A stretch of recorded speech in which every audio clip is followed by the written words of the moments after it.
ആ സമയത്ത് നമുക്ക് ഈവൻ കുട്ടികളെ ബസ്സിൽ കയറ്റി ബാംഗ്ലൂർ വരെ അയച്ചിട്ടേ തിരിച്ച് ഈ കുട്ടികൾ കൊണ്ടുവരുമ്പോൾ പോലീസിന് ഈവൻ നമ്മൾ ചെക്കിങ് ചെയ്യുമ്പോൾ കുട്ടികളാണെന്ന് പെൺകുട്ടികൾ വരെ ഇത് ക്യാരിയേഴ്സ് ആയിട്ട് നിൽക്കുന്ന സംഭവങ്ങൾ നമ്മൾ കണ്ടിട്ടുണ്ട്. ഹെൽത്തി പാരൻറ്റിങ് ചെയ്തിട്ടുള്ള ചില ഫാമിലീസ് ഞാൻ ക്ലോസ്ലി അബ്സർവ് ചെയ്തിട്ടുണ്ട്. അപ്പോൾ അവരുടെ വീട്ടിൽ ആക്ച്വലി സ്ക്രീൻസേ ഇല്ല, ടി വി ഇല്ല. From another couple I have seen that every day they do something call family time. Dinner ആകുമ്പോൾ everybody is at the table and nobody is using gadget and they are only talking. അപ്പോൾ it's about giving 1 week 2 weeks or 1 month target 2-3 books and they all read. അത് കഴിഞ്ഞിട്ട് they will tell what they have read. They will explain to each other. So every month last Sunday is reserved for sharing your takeaways from a particular book. So ഇങ്ങനെ കുറേ നമ്മൾ invent ചെയ്യണം. എന്ത് ചെയ്യും parents കുട്ടികളുമായിട്ട് എന്തൊക്കെ ചെയ്യാനാണ് നമുക്ക്. അപ്പോൾ ഹൈലി പ്രൊഫഷണലായ സ്ത്രീകൾക്കിടയിൽ, പ്രത്യേകിച്ച് നിങ്ങൾ IPS IAS ഉദ്യോഗസ്ഥർക്കിടയിൽ ഇത്തരത്തിലുള്ള അവരുടെ വർക്ക് സ്പേസിൽ ഇത്തരത്തിലുള്ള ഹറാസ്മെൻറ്റുകൾ ഉണ്ടെങ്കിൽ അങ്ങനെ കേസുകൾ അവർ റിപ്പോർട്ട് ചെയ്യാറുണ്ടോ അതോ സർപ്രൈസ് ചെയ്യുകയാണോ ചെയ്യുന്നത്?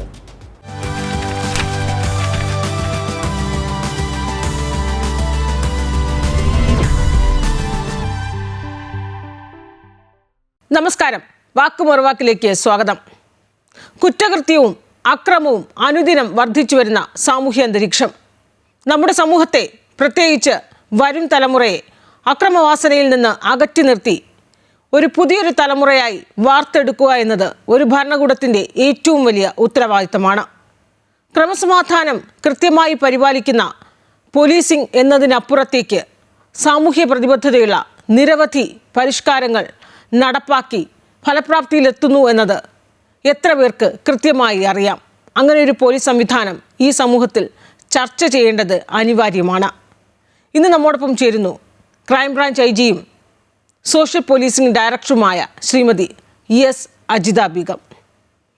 സ്വാഗതം. നമസ്കാരം. മാഡം, ഇതിപ്പോൾ പറഞ്ഞതുപോലെ ഈ സോഷ്യൽ പോലീസിങ്ങിനെ കുറിച്ച് എല്ലാവർക്കും അത്ര കൃത്യമായി തന്നെ ഒരു ധാരണയില്ല. അങ്ങനെ ഒരു സംവിധാനം നമുക്കുണ്ടോ? ഉണ്ടെങ്കിൽ തന്നെ അത് എത്ര കണ്ടത് വിജയമായി മുന്നോട്ട് പോകുന്നു എന്നൊക്കെ പലർക്കും അറിയില്ല. അതേക്കുറിച്ച് വലിയ രീതിയിൽ നമ്മളങ്ങനെ ചർച്ച ചെയ്യാത്ത, അധികം ഫോക്കസ് ചെയ്യപ്പെടാത്ത ഒരു വിഷയമാണത്. സോ ആക്ച്വലി കേരള പോലീസിൽ സോഷ്യൽ പോലീസിംഗ് ഡയറക്ടറേറ്റ് ആയിട്ട് ഒരു സംഭവം വന്നത് 2021 ബട്ട് കേരള പോലീസിനകത്ത് കുറേ അധികം social policing schemes and projects already നിലവിലുണ്ട് ആ സമയത്ത് തന്നെ. ലൈക്ക് സ്റ്റുഡൻറ്റ് പോലീസ് കാഡറ്റ്, അപ്പോൾ അത് 2010 വന്ന ഒരു പ്രോജക്റ്റാണ്. പിന്നെ ജനമൈത്രി സുരക്ഷാ പദ്ധതി, അതും ജനമൈത്രി എന്നൊരു സിനിമ തന്നെ റിലീസായിട്ട് എനിക്കറിയാം.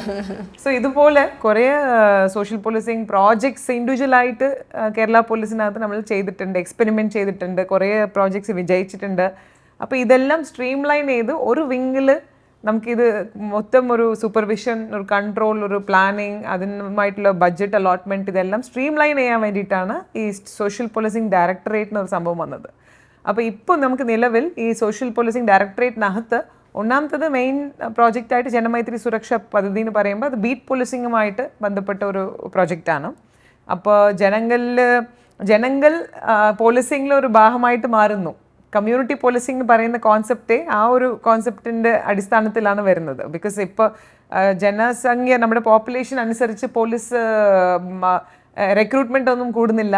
ഇപ്പോൾ പോലീസ് റിക്രൂട്ട്മെൻറ്റ് എത്രത്തോളം നമുക്ക് വർദ്ധിപ്പിക്കാൻ പറ്റും അതിനൊരു ലിമിറ്റുണ്ട്. ഇവിടെ മാത്രമല്ല, കേരളത്തിൽ മാത്രമല്ല, ഇന്ത്യയിൽ മാത്രമല്ല, പല രാജ്യങ്ങളിലും ഇതൊരു ചലഞ്ചാണ്.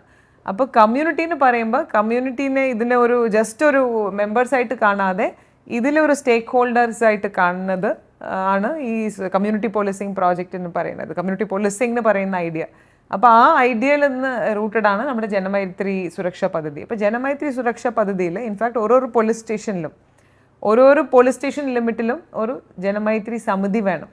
അപ്പോൾ ഈ സമിതിയിലുള്ള മെമ്പേഴ്സ് ആ ഏരിയയിലുള്ള റെസ്പെക്റ്റബിൾ മെമ്പേഴ്സ് ആയിരിക്കണം. ഒരു ക്രിമിനൽ റെക്കോർഡൊന്നും ഇല്ലാതെ വിവിധ ജോലികൾ ചെയ്യുന്ന ആൾക്കാരെ ജനമൈത്രി സമിതിയിൽ അംഗങ്ങളാക്കി അവർ അറ്റ്ലീസ്റ്റ് മന്ത്ലി വൺസോ അല്ല അറ്റ്ലീസ്റ്റ് ട്വൈസ് ഇൻ എ മന്തോ SHOയുമായിട്ട് മീറ്റിംഗ് ചെയ്തിട്ട് അവരുടെ സെക്യൂരിറ്റി നീഡ്സ് എന്തൊക്കെയാണ്. ഇപ്പോൾ ചില സ്ഥലങ്ങളിൽ ഡ്രഗ്സ് ഒരു ഇഷ്യൂ ആയിരിക്കാം, ചില സ്ഥലങ്ങളിൽ ഈ ടീസിങ് അല്ല കുട്ടികൾക്കെതിരെയുള്ള കുറ്റകൃത്യങ്ങൾ കൂടുതലായിരിക്കാം. അപ്പോൾ ഓരോരോ പോലീസ് സ്റ്റേഷൻ ലിമിറ്റിലും അവരുടേതായിട്ടുള്ള ചാലഞ്ചസ് ഉണ്ടാവും. ട്രാഫിക് ഇഷ്യൂസ് വളരെ കൂടുതലായിരിക്കാം. 1-2 മേജർ ജംഗ്ഷനിലെ ആൾക്കാർ ഒരുപാട് സമയം ചെലവഴിക്കേണ്ടി വരുന്നതായിരിക്കാം. അപ്പോൾ ഇങ്ങനത്തെ ഫെൽറ്റ് സെക്യൂരിറ്റി നീഡ്സ് എല്ലാം ലോ ആൻഡ് ഓർഡറുമായിട്ട് സംബന്ധപ്പെട്ട നീഡ്സിനെ മനസ്സിലാക്കിയിട്ട് അത് കമ്മ്യൂണിറ്റിയുമായിട്ട് ചേർന്നിട്ടുള്ള ഒരു പാർട്ട്ണർഷിപ്പ്. ജനമൈത്രി സമിതിയിൽ പോലീസും പബ്ലിക് മാത്രമല്ല, അവിടുത്തെ ജനപ്രതിനിധികളായിട്ട് നിൽക്കുന്ന പഞ്ചായത്ത് പ്രസിഡൻസും പഞ്ചായത്ത് മെമ്പർമാരും ഇവരൊക്കെ കാണും അതിനകത്ത് സമിതി മെമ്പേഴ്സായിട്ട്. അപ്പോൾ ഈ മീറ്റിങ്ങിലൂടെ നമ്മൾ ഉദ്ദേശിക്കുന്നത് നല്ലൊരു collective solution to societal security problems. അപ്പോൾ അതാണ് ജനമൈത്രി. അപ്പോൾ ഇത് ഡിസ്ട്രിക്ട് ലെവലിൽ ജനമൈത്രി സമിതികളുണ്ട്. അത് ജില്ലാ SP തന്നെ ഈ മീറ്റിംഗ് കൂടുന്നുണ്ട്. ആൻഡ് അവർ പബ്ലിക്കും കുറേ ബോധവൽക്കരണ ക്ലാസ്സുകളും റെസിഡൻസ് അസോസിയേഷൻസുമായിട്ട് ടൈപ്പ് ചെയ്ത് കുറേ കാര്യങ്ങൾ നമുക്ക് അവയർനെസ്സുമായിട്ട് ബന്ധപ്പെട്ട കാര്യങ്ങൾ ചെയ്യാൻ പറ്റും. അത് ജനമൈത്രി സുരക്ഷാ പദ്ധതി. പിന്നെ ഇത് കൂടാതെ കുറേ അധികം നമ്മുടെ കേരള പോലീസിൻ്റെ സ്പെഷ്യലി കുട്ടികളെ ടാർഗറ്റ് ചെയ്യുന്ന, സ്ത്രീകളെ ടാർഗറ്റ് ചെയ്യുന്ന പ്രോജക്ട്സ് ഉണ്ട്. അപ്പോൾ സ്ത്രീകളെന്ന് പറയുമ്പോൾ ഒന്നാമത്തെ വലിയ വിഷയമായിട്ട് വരുന്നത് നമ്മുടെ ഡൊമസ്റ്റിക് വയലൻസ് ആണ്. അപ്പോൾ നമുക്ക് ഡൊമസ്റ്റിക് വയലൻസിന് പറയുമ്പോൾ തന്നെ നമുക്ക് കൗൺസിലിംഗ് സംവിധാനങ്ങൾ, ഡൊമസ്റ്റിക് വയലൻസ് പറയുമ്പോൾ പോലീസിനകത്ത് പരാതിയായിട്ട് വരും. അപ്പോൾ പോലീസ് സ്റ്റേഷനിൽ വരുമ്പോൾ അഫ്കോഴ്സ് അടിപിടിയൊക്കെ ഉണ്ടെങ്കിൽ നമുക്ക് FIR ആയിട്ട് പോവാം. അല്ല, ഡൊമസ്റ്റിക് വയലൻസ് പ്രൊട്ടക്ഷൻ ഓർഡറിലുള്ള സ്ത്രീകളുണ്ടാവും, മെൻ്റൽ ഹരാസ്മെൻറ്റ് അനുഭവിക്കുന്ന സ്ത്രീകളുണ്ടാവും. അപ്പോൾ ഇവർക്കൊക്കെ ചിലപ്പോൾ ഈവൻ നമ്മളൊരു 498 കേസ് എടുക്കുന്നുണ്ടെങ്കിലും പഴയ IPC സെക്ഷൻ പ്രകാരം, അപ്പോൾ അതിൽ മീഡിയേഷൻ ഒരു കൗൺസിലിംഗ് ഒരു ഇമ്പോർട്ടൻറ്റ് റോൾ പ്ലേ ചെയ്യുന്ന ഒരു ഇഷ്യൂ ആണ്. അപ്പോൾ ഈ കൗൺസിലിംഗ് വേണ്ടിയിട്ടാണ് നമ്മുടെ domestic conflict resolution centres, DCRC centres. അതും ഒരു ഔട്ട്റീച്ച് പ്രോഗ്രാം തന്നെയാണ്. അപ്പോൾ എല്ലാ ജില്ലയിലും നമുക്ക് ഒരു സബ് ഡിവിഷൻ ലെവലിൽ ഒരു കൗൺസിലർ വെച്ചിട്ട് 3-4 കൗൺസിലേഴ്സാണ് എല്ലാ ജില്ലയിലും. നമുക്ക് പോലീസിംഗ് ജില്ല എന്ന് പറയുന്നത് 20 ജില്ല ഉണ്ട്, റവന്യൂ ജില്ല 14 ജില്ല, പോലീസിംഗ് നമുക്ക് 20 ഡിസ്ട്രിക്ട്സ് ഉണ്ട്. അപ്പോൾ ഈ 20 ഡിസ്ട്രിക്ട്സിലും നമുക്ക് സ്ത്രീകൾക്ക് വേണ്ടിയിട്ട് ഈ ഡൊമസ്റ്റിക് കോൺഫ്ലിക്റ്റ് റെസൊല്യൂഷൻ സെൻറ്റേഴ്സ് ഉണ്ട്. അതുപോലെ ഒരുപാട് പദ്ധതികൾ സ്ത്രീകളെ സംബന്ധിച്ചോളം ഇപ്പോൾ നമ്മൾ റീസെൻ്റ്ലി വുമൻ സേഫ്റ്റി ഡിവിഷൻ ആരംഭിച്ചു. രാത്രികാല പെട്രോളിങ്ങിന് വേണ്ടിയിട്ട് നിർഭയ നിശ പദ്ധതി ലോഞ്ച് ചെയ്തു. അതും സോഷ്യൽ പോലീസിങ്ങിൻ്റെ ഭാഗമായിട്ടാണ്. പിന്നെ കുട്ടികൾക്ക് വേണ്ടിയിട്ട് സ്റ്റുഡൻറ്റ് പോലീസ് കാഡറ്റ്, അതൊരു പ്രസ്റ്റീജിയസ് പ്രോജക്റ്റാണ്. കേരള പോലീസിനെ സംബന്ധിച്ചോളം ഇന്ത്യയിൽ മാത്രമല്ല വേൾഡ് ഓവർ റെക്കഗ്നിഷൻ കിട്ടിയ ഒരു പ്രോജക്റ്റാണ് സ്റ്റുഡൻറ്റ് പോലീസ് കാഡറ്റ് പ്രോജക്റ്റ്. പിന്നെ ഇപ്പോൾ റീസെൻ്റ്ലി കിഡ്സ് ഗ്ലവ് എന്ന് പറഞ്ഞിട്ടൊരു ഇനിഷ്യേറ്റീവ്, വെറും സൈബർ അവയർനെസ് കൊടുക്കാൻ വേണ്ടിയിട്ടൊരു ഇനിഷ്യേറ്റീവ് സ്റ്റാർട്ട് ചെയ്തിട്ടുണ്ട്. കൂടാതെ നമ്മുടെ ഡിജിറ്റൽ ഡി അഡിക്ഷൻ സെൻറ്റേഴ്സ് ഉണ്ട്, സൈബർ അഡിക്ഷനുമായിട്ട് ബന്ധപ്പെട്ട് അത് കുട്ടികൾക്ക് വേണ്ടിയിട്ട് പ്രവർത്തിക്കുന്ന ഒരു സെൻറ്ററാണ്. അപ്പോൾ ഇങ്ങനെ ഒരുപാട് പ്രോജക്ട്സ് വരുന്ന ഈ പ്രോജക്ട്സ് എല്ലാം ഒന്നിച്ച് ഒരു സൂപ്പർവിഷൻ ചെയ്യുന്നതാണ് ഈ സോഷ്യൽ പോലീസിംഗ് ഡയറക്ടറേറ്റ് എന്ന് പറയുന്നത്. പ്രത്യേകിച്ച് ഈ വെക്കേഷൻ സമയത്ത് കുട്ടികളുടെ ഈ മൊബൈൽ ഡി അഡിഷൻ എന്ന് പറയുന്നത്, അത് മൊബൈൽ അഡിഷനിൽ നിന്ന് എങ്ങനെ ഇവരെ മാറ്റാമെന്ന് പറയുന്ന ഒരു ശ്രമകരമായ ദൗത്യം തന്നെയാണ്. അപ്പോൾ അത് എങ്ങനെയാണ് as A mother, may be N IG, but I M A mother also, I have 2 children. അപ്പോൾ ഇവർക്കും ഇവരുടെ ലൈഫിൽ തന്നെ കുറേ ലെസൺസ് എനിക്ക് ആക്ച്വലി എൻ്റെ ജോബിൽ കിട്ടുന്നുണ്ട്. അപ്പോൾ ഇവർ ഹാൻഡിൽ ചെയ്യാന്ന് പറഞ്ഞാൽ actually idle mind is devils workshop പോലെ തന്നെയാണ്. സോ അവർ ഐഡിലായിട്ട് നമുക്ക് സമ്മതിക്കാനേ പാടില്ല, അത്രയേ ഉള്ളൂ. ചാലഞ്ച് ഇതാണ് പേരൻസിന്. അപ്പോൾ പലപ്പോഴും നമുക്ക് കൊടുക്കാൻ സമയം കാണൂല, because we are also working, may be both the spouses will be working. സ്കൂളിൽ പോകുമ്പോൾ അറ്റ്ലീസ്റ്റ് സ്കൂൾ മേജർ ടൈം അവർ സ്കൂളിൽ സ്പെൻഡ് ചെയ്യുന്നു. തിരിച്ച് വന്ന ശേഷം അവർക്ക് പ്രൊഡക്റ്റീവായിട്ടോ അല്ല അവരുടെ ഏരിയ ഓഫ് ഇൻട്രസ്റ്റ്, ഹോബി, ഇതൊന്നും നമുക്ക് അറേഞ്ച് ചെയ്യാൻ പറ്റുന്നില്ലെങ്കിൽ അത് അനുസരിച്ചുള്ള ക്ലാസ്സുകൾ, സ്പോർട്സ് ആവട്ടെ, കോ കരിക്കുലർ ആക്ടിവിറ്റീസ് ആവട്ടെ, ഇതൊന്നും അറേഞ്ച് ചെയ്യാൻ പറ്റുന്നില്ലെങ്കിൽ നമുക്കും ഈസി എസ്കേപ്പ് എന്താണ് ഒരു മൊബൈൽ ഫോൺ കൊടുക്കുക. ഈവൻ നമുക്കൊരു ബിസി വർക്ക് ഉണ്ട്, കുട്ടികൾ സൈലൻ്റ് ആയിട്ടിരിക്കണം പറഞ്ഞാൽ നമ്മൾ മൊബൈൽ കൊടുക്കുന്നു. പേരൻസ് തന്നെ അതൊരു കൺവീനിയൻ്റ് ആയിട്ട് ഒരു മോഡായിട്ട് നമ്മൾ മാറ്റുന്നു. ഈവൻ ഭക്ഷണം കൊടുക്കുമ്പോൾ ചെറിയ കുട്ടികൾക്കൊക്കെ ഇപ്പോൾ മൊബൈൽ ഫോൺ കാണിച്ചിട്ടാണ്. അപ്പോൾ കുട്ടി വേറെ എവിടെയെങ്കിലും ഡിസ്ട്രാക്റ്റഡ് ആണ്, ഇങ്ങനെ ഭക്ഷണം കഴിക്കും, ബിക്കോസ് വേറെ വീഡിയോ കാണുമ്പോൾ ആ ടെൻഷനില്ല. സോ നമ്മളുടെ കൺവീനിയൻസിന് വേണ്ടിയിട്ട് നമ്മൾ കൊടുക്കാൻ തുടങ്ങി. പിന്നെ ഈ കുട്ടികൾ ഇതിന് ഭയങ്കരമായിട്ട് ഒരു അഡിക്ഷൻ, ഇപ്പോൾ ഈ അഡിക്ഷനുമായിട്ട് ബന്ധപ്പെട്ട ഇഷ്യൂസ് നമ്മുടെ ഡിജിറ്റൽ ഡി അഡിക്ഷൻ സെൻറ്റേഴ്സിൽ വരുമ്പോൾ നമ്മൾ കാണുന്നത് വേരിയസ് ഡിഗ്രീസ് ഓഫ് അഡിക്ഷനാണ്. ഒന്ന് ഓക്കെ 2-3 hours സ്ക്രീൻ കാണുന്ന കുട്ടികൾ കാണാം, ബട്ട് ചില കുട്ടികൾക്ക് 7 hours 8 hours ഉറക്കം നഷ്ടപ്പെട്ട് ഈ സ്ക്രീനിൽ അവരുടെ എൻറ്റയർ ലൈഫും ഈ സ്ക്രീനിലാണ്. അതിനകത്ത് ഓൺലൈൻ ഗെയിംസ് കളിക്കുന്നു, സ്ട്രേഞ്ചേഴ്സുമായിട്ട് ഇൻട്രാക്ട് ചെയ്യാൻ ചാൻസസ് കൂടുതലാണ്. അതൊക്കെ പലപ്പോഴും നമ്മൾ പേരൻസായിട്ട് നമുക്കതിൻ്റെ ഒരു അവയർനെസ് കാണൂല. ഈവൻ കോമൺലി ഇവിടുത്തെ കേരളത്തിൽ കുട്ടികൾ കളിക്കുന്ന ഗെയിംസ് ഈ ഫ്രീ ഫയർ ഫോക്സ് എന്നൊക്കെ പറഞ്ഞ ഗെയിംസ് ഉണ്ട്, മൈൻഡ് ക്രാഫ്റ്റ്, റോബ്ലോക്സ് എന്നൊക്കെ, ഇതൊക്കെ കുട്ടികളുടെ ഇടയിൽ ഭയങ്കര പോപ്പുലറായിട്ട് നിൽക്കുന്ന ഗെയിംസാണ്. ഈ ഗെയിമിംഗ് പ്ലാറ്റ്ഫോമിൽ പ്രൈവറ്റ് ചാറ്റ്സ് ചെയ്യാൻ പറ്റും. അപ്പോൾ നമ്മൾ പേരൻ്റൽ കൺട്രോൾസ് ഓൺ ചെയ്ത് വെച്ചിട്ടില്ല എങ്കിൽ നമ്മുടെ കുട്ടി ഒരു സ്വന്തമായിട്ടൊരു ഇമെയിൽ ID, എനിക്ക് 16 വയസ്സ് കൂടുതൽ പ്രായമുള്ള കുട്ടിയാണെന്ന് പറഞ്ഞ ഒരു ഇമെയിൽ ID ഓപ്പൺ ചെയ്താൽ നമുക്കറിയില്ല സോ അതിനകത്ത് ഏജ് കൺട്രോൾസ് ഉണ്ട്. ബട്ട് കുട്ടി അത് ബോദർ ചെയ്യാതെ പ്രായം കൂടിയതായിട്ട് കാണിച്ചിട്ട് ഒരു 12 വയസ്സുള്ള കുട്ടി ആ ഗെയിം കളിക്കുന്നുണ്ടെങ്കിൽ സ്ട്രേഞ്ചേഴ്സുമായിട്ട് ഇൻട്രാക്ട് ചെയ്യാനുള്ള ഒരു വേദിയുണ്ട്. അത് നമുക്കറിയില്ല. സോ നമ്മൾ വിചാരിക്കും ഒരു ഹാംലെസ് ആയിട്ടുള്ള ഒരു ഗെയിമാണ് കുട്ടി കളിക്കുന്നത്. ബട്ട് അതിലൂടെ പോയാൽ കുറേയധികം ഡേഞ്ചേഴ്സ് ഉണ്ട്. അത് നമുക്ക് മനസ്സിലാവില്ല. സോ ഒരു ഇമ്പോർട്ടൻറ്റ് കാര്യം എന്താണെന്ന് പറഞ്ഞാൽ ആസ് എ പേരൻസ് നമുക്കാണ് main responsibility. So big responsibilities with us. ആ കുട്ടികളുടെ ഈ ഒരു സമയം, അത് ആ വിലപ്പെട്ട സമയം എങ്ങനെ ആ കുട്ടികൾ ചെലവഴിക്കുന്നു അത് നമ്മൾ നോക്കണം. ഉടനെ നമുക്ക് ഈ മൊബൈൽ ഫോണിനെ ഈ ഗാഡ്ജറ്റ്സിനെ അവരുടെ ലൈഫിൽ മാറ്റാൻ പറ്റുമെന്ന് ചോദിച്ചാൽ അത് ചാലഞ്ചാണ്. അത് പറ്റില്ല. ഇപ്പോൾ റെസ്ട്രിക്റ്റഡ് സ്ക്രീൻ ടൈം ഉണ്ടാവണം. അത് പേരൻസിനും ഉണ്ടാവണം, കുട്ടികൾക്കും ഉണ്ടാവണം. 1 hour എങ്കിൽ 1 hour എ ഡേ അങ്ങനെ റെസ്ട്രിക്റ്റ് ചെയ്യണം. ആ ലിമിറ്റ് നമ്മൾ ഫിക്സ് ചെയ്യുമ്പോൾ നമ്മളും ഫോളോ ചെയ്യണം. ആ ഒരു റെസ്പോൺസിബിലിറ്റി ഉണ്ടല്ലോ, ബിക്കോസ് പേരൻസിനെ കണ്ടാണ് കുട്ടികളും പഠിക്കുന്നത്. സോ രണ്ടുപേരും ഈക്വലി ഒരു പാർട്ട്നേഴ്സ് ആയിട്ട്, പേരൻസ് ആൻഡ് കിഡ്സ്. സോ ഒരു ഹെൽത്തി അപ്ബ്രിങ്ങിങ് വളരെ ആവശ്യമാണ്. അപ്പോൾ അതിൽ ഈ this digital addiction plays very crucial role. അത് നമുക്ക് മനസ്സിലാക്കിയിട്ട് അതിൻ്റെ ഗ്രാവിറ്റി മനസ്സിലാക്കിയിട്ട് അതിൻ്റെ ആവശ്യമുള്ള സ്റ്റെപ്സ് ഇപ്പം തന്നെ എടുക്കണം. കുറേ അധികം കുട്ടികളുടെ ഇപ്പോൾ ADHD നമ്മൾ കാണാറുണ്ട്. അപ്പോൾ even that is related to addiction, this gadget addiction. So they want even attention span തീരെ ഇല്ല. ടീച്ചേഴ്സുമായിട്ട് ഇൻട്രാക്ട് ചെയ്യുമ്പോൾ നിങ്ങൾക്ക് മനസ്സിലാവും കുറേ കുട്ടികൾക്ക് ഇപ്പോൾ അറ്റൻഷൻ സ്പാൻ ഇല്ല. ബിക്കോസ് ഇവർ ഇങ്ങനെ റീൽസ് 20 seconds മാറുന്നത് കൊണ്ട് ഒരു സബ്ജക്റ്റിൽ അവർക്ക് അധിക നേരം കോൺസെൻട്രേറ്റ് ചെയ്യാൻ പറ്റുന്നില്ല. They want new things, surprising things. So there's no concentration. So there are lot of effects on it takes a toll on both their mental health and physical health. So അത്രയും ഗൗരവമായിട്ടുള്ള വിഷയമായിട്ട് നമുക്ക് കാണണം ഇത്.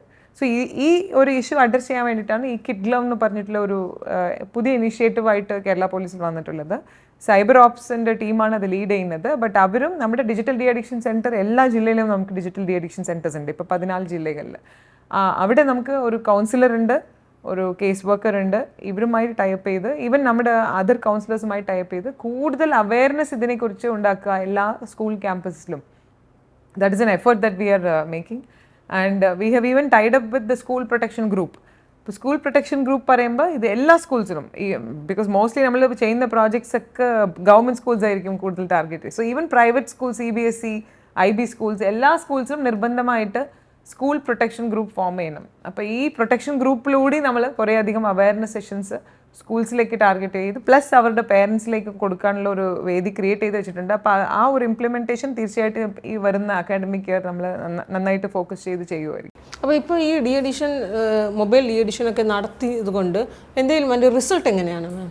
തീർച്ചയായിട്ടും ഇപ്പോൾ actually initially നമ്മൾ 2023 മാർച്ചിലാണ് ഈ digital de addiction centres ഒരു 4 districts മാത്രം വെച്ച് തുടങ്ങിയതാണ്.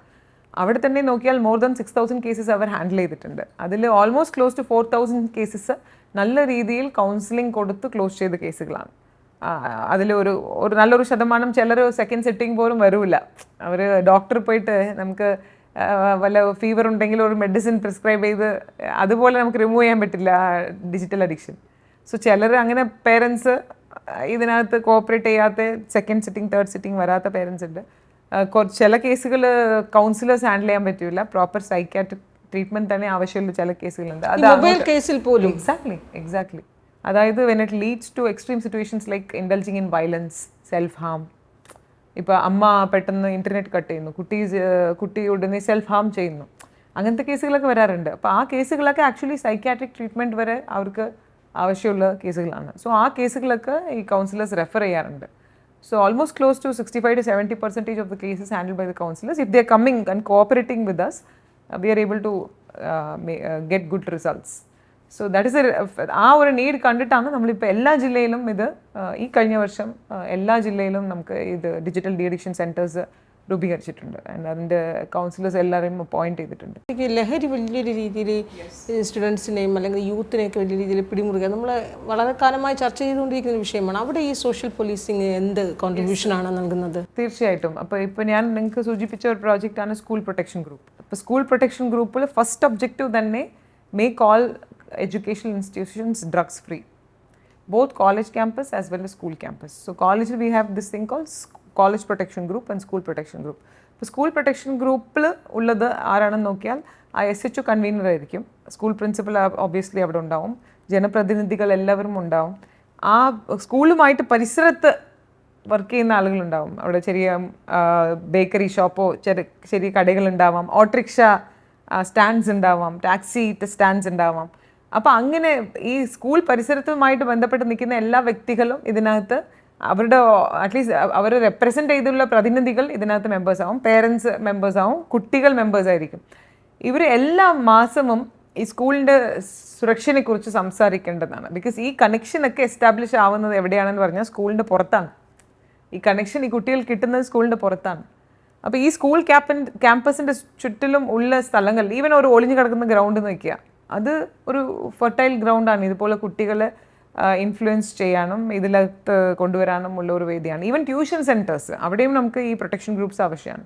ബിക്കോസ് സ്കൂൾസിലാവുമ്പോഴും ചിലപ്പോൾ ഈ CCTV അങ്ങനത്തെ സെക്യൂരിറ്റി സംവിധാനങ്ങളൊക്കെ ഉണ്ടാവും. ട്യൂഷൻ സെൻറ്റേഴ്സിനാവുമ്പോൾ തീരെ ഒരു മോണിറ്ററിങ് ഇല്ലാത്ത, ഈവൻ ട്യൂഷൻ സെൻറ്റേഴ്സിലും ഈ പ്രൊട്ടക്ഷൻ ഗ്രൂപ്പ്സ് വളരെ ശക്തമായിട്ട് നമുക്ക് രൂപീകരിക്കേണ്ടതാണ്. ഈ സെക്യൂരിറ്റി, കുട്ടികളുടെ സെക്യൂരിറ്റിയുമായിട്ട് ബന്ധപ്പെട്ട ഇഷ്യൂസ് ചർച്ച ചെയ്യേണ്ടതാണ്. ഏതൊരു കാരണം വെച്ചാലും സ്ട്രേഞ്ചേഴ്സിനെ ആ പരിസരത്ത് ഹാങ് ഔട്ട് ചെയ്യാനോ അവിടെ നിൽക്കാനോ സാധനങ്ങൾ വിൽക്കാനോ ഇതൊക്കെ നമുക്ക് അനുവദിക്കാനേ പാടില്ല. സോ ആ രീതിയിലുള്ള അവയർനെസ് ക്രിയേറ്റ് ചെയ്യാൻ വേണ്ടി സ്കൂൾ പ്രൊട്ടക്ഷൻ ഗ്രൂപ്പ്സ് നമ്മൾ ഉപയോഗിക്കുന്നു, പ്രൈവറ്റ് സ്കൂൾസിലും ഉൾപ്പെടെ. പിന്നെ ഇമ്പോർട്ടൻ്റ് ആയിട്ട് നമ്മൾ drug addiction, de addiction program, as an drug awareness programs ചെയ്യുന്നത് സ്റ്റുഡൻറ്റ് പോലീസ് കാഡറ്റ്സ് ഉപയോഗിച്ചാണ്. ഈ കഴിഞ്ഞ വർഷം നമ്മൾ സ്റ്റേറ്റ് ക്യാമ്പ് ചെയ്യുമ്പോൾ ആൻറ്റി ഡ്രഗ് അംബാസിഡേഴ്സായിട്ട് നമ്മൾ SPC കാഡറ്റ്സിനെ പ്രഖ്യാപിച്ചിട്ടുണ്ട്. അവരൊരു വളരെ ശക്തമായിട്ടുള്ള റോളാണ് SPC കാഡറ്റ്സ് ഇപ്പോൾ പ്ലേ ചെയ്യുന്നത്. 1048 സ്കൂൾസ് നമുക്ക് സ്റ്റുഡൻറ്റ് പോലീസ് കാഡറ്റ് പ്രോജക്റ്റ് ഉണ്ട്. അപ്പോൾ ഈ പ്രോജക്റ്റിൽ തന്നെ നമ്മൾ കുട്ടികൾക്കും അവയർനെസ് സെഷൻസ് കൊടുക്കാറുണ്ട്. ഈ കുട്ടികളെ തന്നെ കുട്ടി പോലീസിനാണ് നമ്മൾ വിളിക്കുന്നത്. ഈ കുട്ടി പോലീസ് ഉപയോഗിച്ച് അവരുടെ ക്യാമ്പസുകളൊക്കെ സേഫായിട്ട് വെക്കാൻ വേണ്ടിയിട്ട് അവരുടെ സ്കൂളിലുള്ള മറ്റ് കുട്ടികൾക്കൊക്കെ അവയർനെസ് സെഷൻസ് കൊടുക്കാനും ടീച്ചേഴ്സ്ക്കും അവിടെ നോൺ ടീച്ചിങ് സ്റ്റാഫ്ക്കും പേരൻസ്ക്കൊക്കെ അവയർനെസ് സെഷൻസ് കൊടുക്കാനും SPC കാഡറ്റ്സ് നമ്മൾ ഉപയോഗിക്കുന്നു. ഈ കാഡറ്റ്സ് തന്നെ ആക്ച്വലി ഒരു ബ്രാൻഡ് അംബാസിഡേഴ്സ് പോലെയാണ്. നമുക്ക് കേരളത്തിനകത്ത് close to 3 lakh alumni cadets ഉണ്ട്. ഇത് 2010 വന്ന പ്രോജക്റ്റാണ്.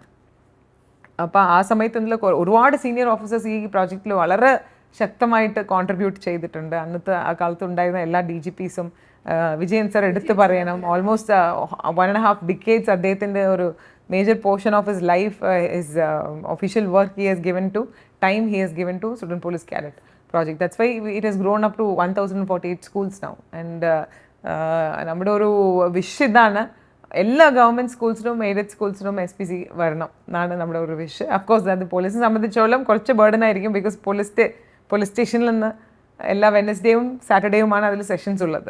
വെനസ്ഡേ സാറ്റർഡേ ഡ്രിൽ സെഷൻസും ഇൻഡോർ ക്ലാസ്സും ഉണ്ടാവും. അത് സ്ട്രക്ചേർഡ് ഇൻഡോർ ഔട്ട്ഡോർ മാനുവൽ ഉണ്ട്, നമ്മുടെ NCC പോലെ തന്നെ. ആ ക്ലാസ്സസ് എടുക്കാൻ വേണ്ടി പോലീസ് ഓഫീസേഴ്സ് പോകണം. അപ്പോൾ അത് ചിലപ്പോൾ അതൊരു മാൻ പവർ ക്രഞ്ച് ഉണ്ടാവും. അപ്പോൾ അത് പരിഹരിക്കാൻ വേണ്ടിയിട്ട് ഈവൻ ആർമി ആയിട്ടുള്ള ആളുകളോ അല്ലെങ്കിൽ നമ്മുടെ പോലീസിൽ തന്നെ റിട്ടയർഡ് പോലീസ് ഓഫീസേഴ്സ് തന്നെ ഓണറേറിയം കൊടുത്ത് നമുക്ക് എടുക്കാൻ പറ്റും. അങ്ങനെ എല്ലാ സ്കൂൾസിലും ഇത് കൊണ്ടുവരാൻ പറ്റുമെങ്കിൽ ഏറ്റവും ബെസ്റ്റ് ഏറ്റവും ബെസ്റ്റ് ഒരു സെക്യൂരിറ്റി സിസ്റ്റം പറഞ്ഞാൽ നമ്മുടെ സ്റ്റുഡൻറ്റ് പോലീസ് കാഡറ്റ്സ് തന്നെയാണ്. ലഹരി ഇത്തരം കുറ്റവാസനകളിൽ നിന്നൊക്കെ കുട്ടികളെ മാറ്റാനായി പോലീസ്, അതായത് സ്റ്റുഡൻറ്റ് കാഡറ്റ് സംവിധാനം എന്നതിനപ്പുറത്തേക്ക് ഇത്തരം കേസുകൾ ഡയറക്റ്റ് വരുന്നത് പാരൻസ് തന്നെ നിങ്ങളെ ഇൻഫോം ചെയ്ത് അങ്ങനെ പിന്നെ നിരവധി കേസ് കാണുമല്ലോ. അപ്പോൾ അത്തരത്തിൽ കേസുകൾ എങ്ങനെയാണ് ഇത് സോൾവ് ചെയ്യുന്നത്, അതിൻ്റെ റിസൾട്ട് എങ്ങനെയാണ്? So that is a very important thing. Because even പോലീസിലും ഒരു സൈഡ് നമ്മൾ ഈ പ്രിവെൻറ്റീവ് സൈഡായിട്ട് അവയർനെസ് ഒക്കെയാണ്, ഒരു സൈഡ് നമുക്ക് കേസ് പിടിക്കുക.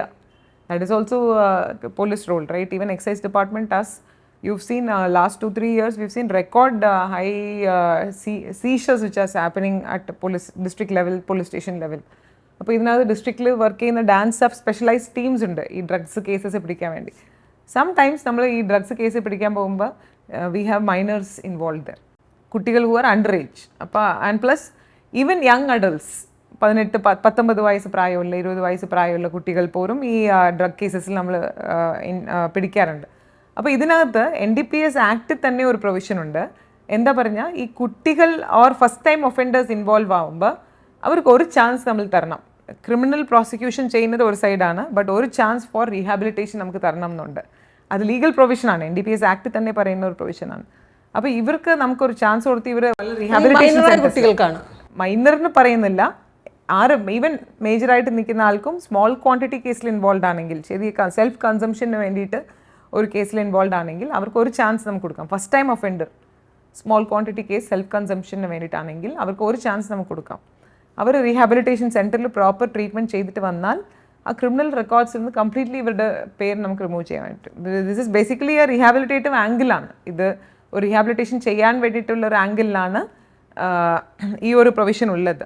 അപ്പോൾ ഇത് കേരള പോലീസും നല്ല രീതിയിൽ ഇത് ഉപയോഗിച്ചിട്ടുണ്ട്. പല പോലീസ് സ്റ്റേഷൻസിലും യങ്സ്റ്റേഴ്സിനെ ഐഡൻറ്റിഫൈ ചെയ്ത് ഈ ഡ്രഗ് ഇഷ്യൂസ് ഉള്ള യങ്സ്റ്റേഴ്സിനെ ഐഡൻറ്റിഫൈ ചെയ്തിട്ട് നിയറസ്റ്റ് റീഹാബിലിറ്റേഷൻ സെൻറ്റേഴ്സിൽ, വിമുക്തി നിങ്ങൾക്ക് അറിയാം, എക്സൈസ് ഡിപ്പാർട്ട്മെൻറ്റ് പ്രോജക്റ്റാണ്. എല്ലാ ഡിസ്ട്രിക്ട്സിലും വിമുക്തിയുടെ സെൻറ്റേഴ്സ് ഉണ്ട്. ആ സെൻറ്റേഴ്സിൽ പാവപ്പെട്ട ആൾക്കാരാണെങ്കിൽ വിമുക്തി സെൻറ്റേഴ്സിൽ അയക്കാറുണ്ട്. അഫോർഡ് ചെയ്യാൻ പറ്റുന്ന ഫാമിലീസ് ആണെങ്കിൽ റീഹാബിലിറ്റേഷൻ സെൻറ്റേഴ്സിൽ നമ്മൾ അയച്ച്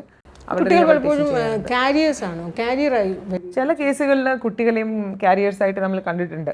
സ്പെഷ്യലി ഇപ്പം ഞാൻ DIG തൃശ്ശൂർ റേഞ്ച് ആയിട്ട് ഉള്ള സമയത്ത്, ആ സമയത്ത് നമുക്ക് ഈവൻ കുട്ടികളെ ബസ്സിൽ കയറ്റി ബാംഗ്ലൂർ വരെ അയച്ചിട്ടേ തിരിച്ച് ഈ കുട്ടികൾ കൊണ്ടുവരുമ്പോൾ പോലീസിന് ഈവൻ നമ്മൾ ചെക്കിങ് ചെയ്യുമ്പോൾ കുട്ടികളാണെന്ന് വെച്ചു പെൺകുട്ടികൾ വരെ ഇത് കാരിയേഴ്സ് ആയിട്ട് നിൽക്കുന്ന സംഭവങ്ങൾ നമ്മൾ കണ്ടിട്ടുണ്ട്.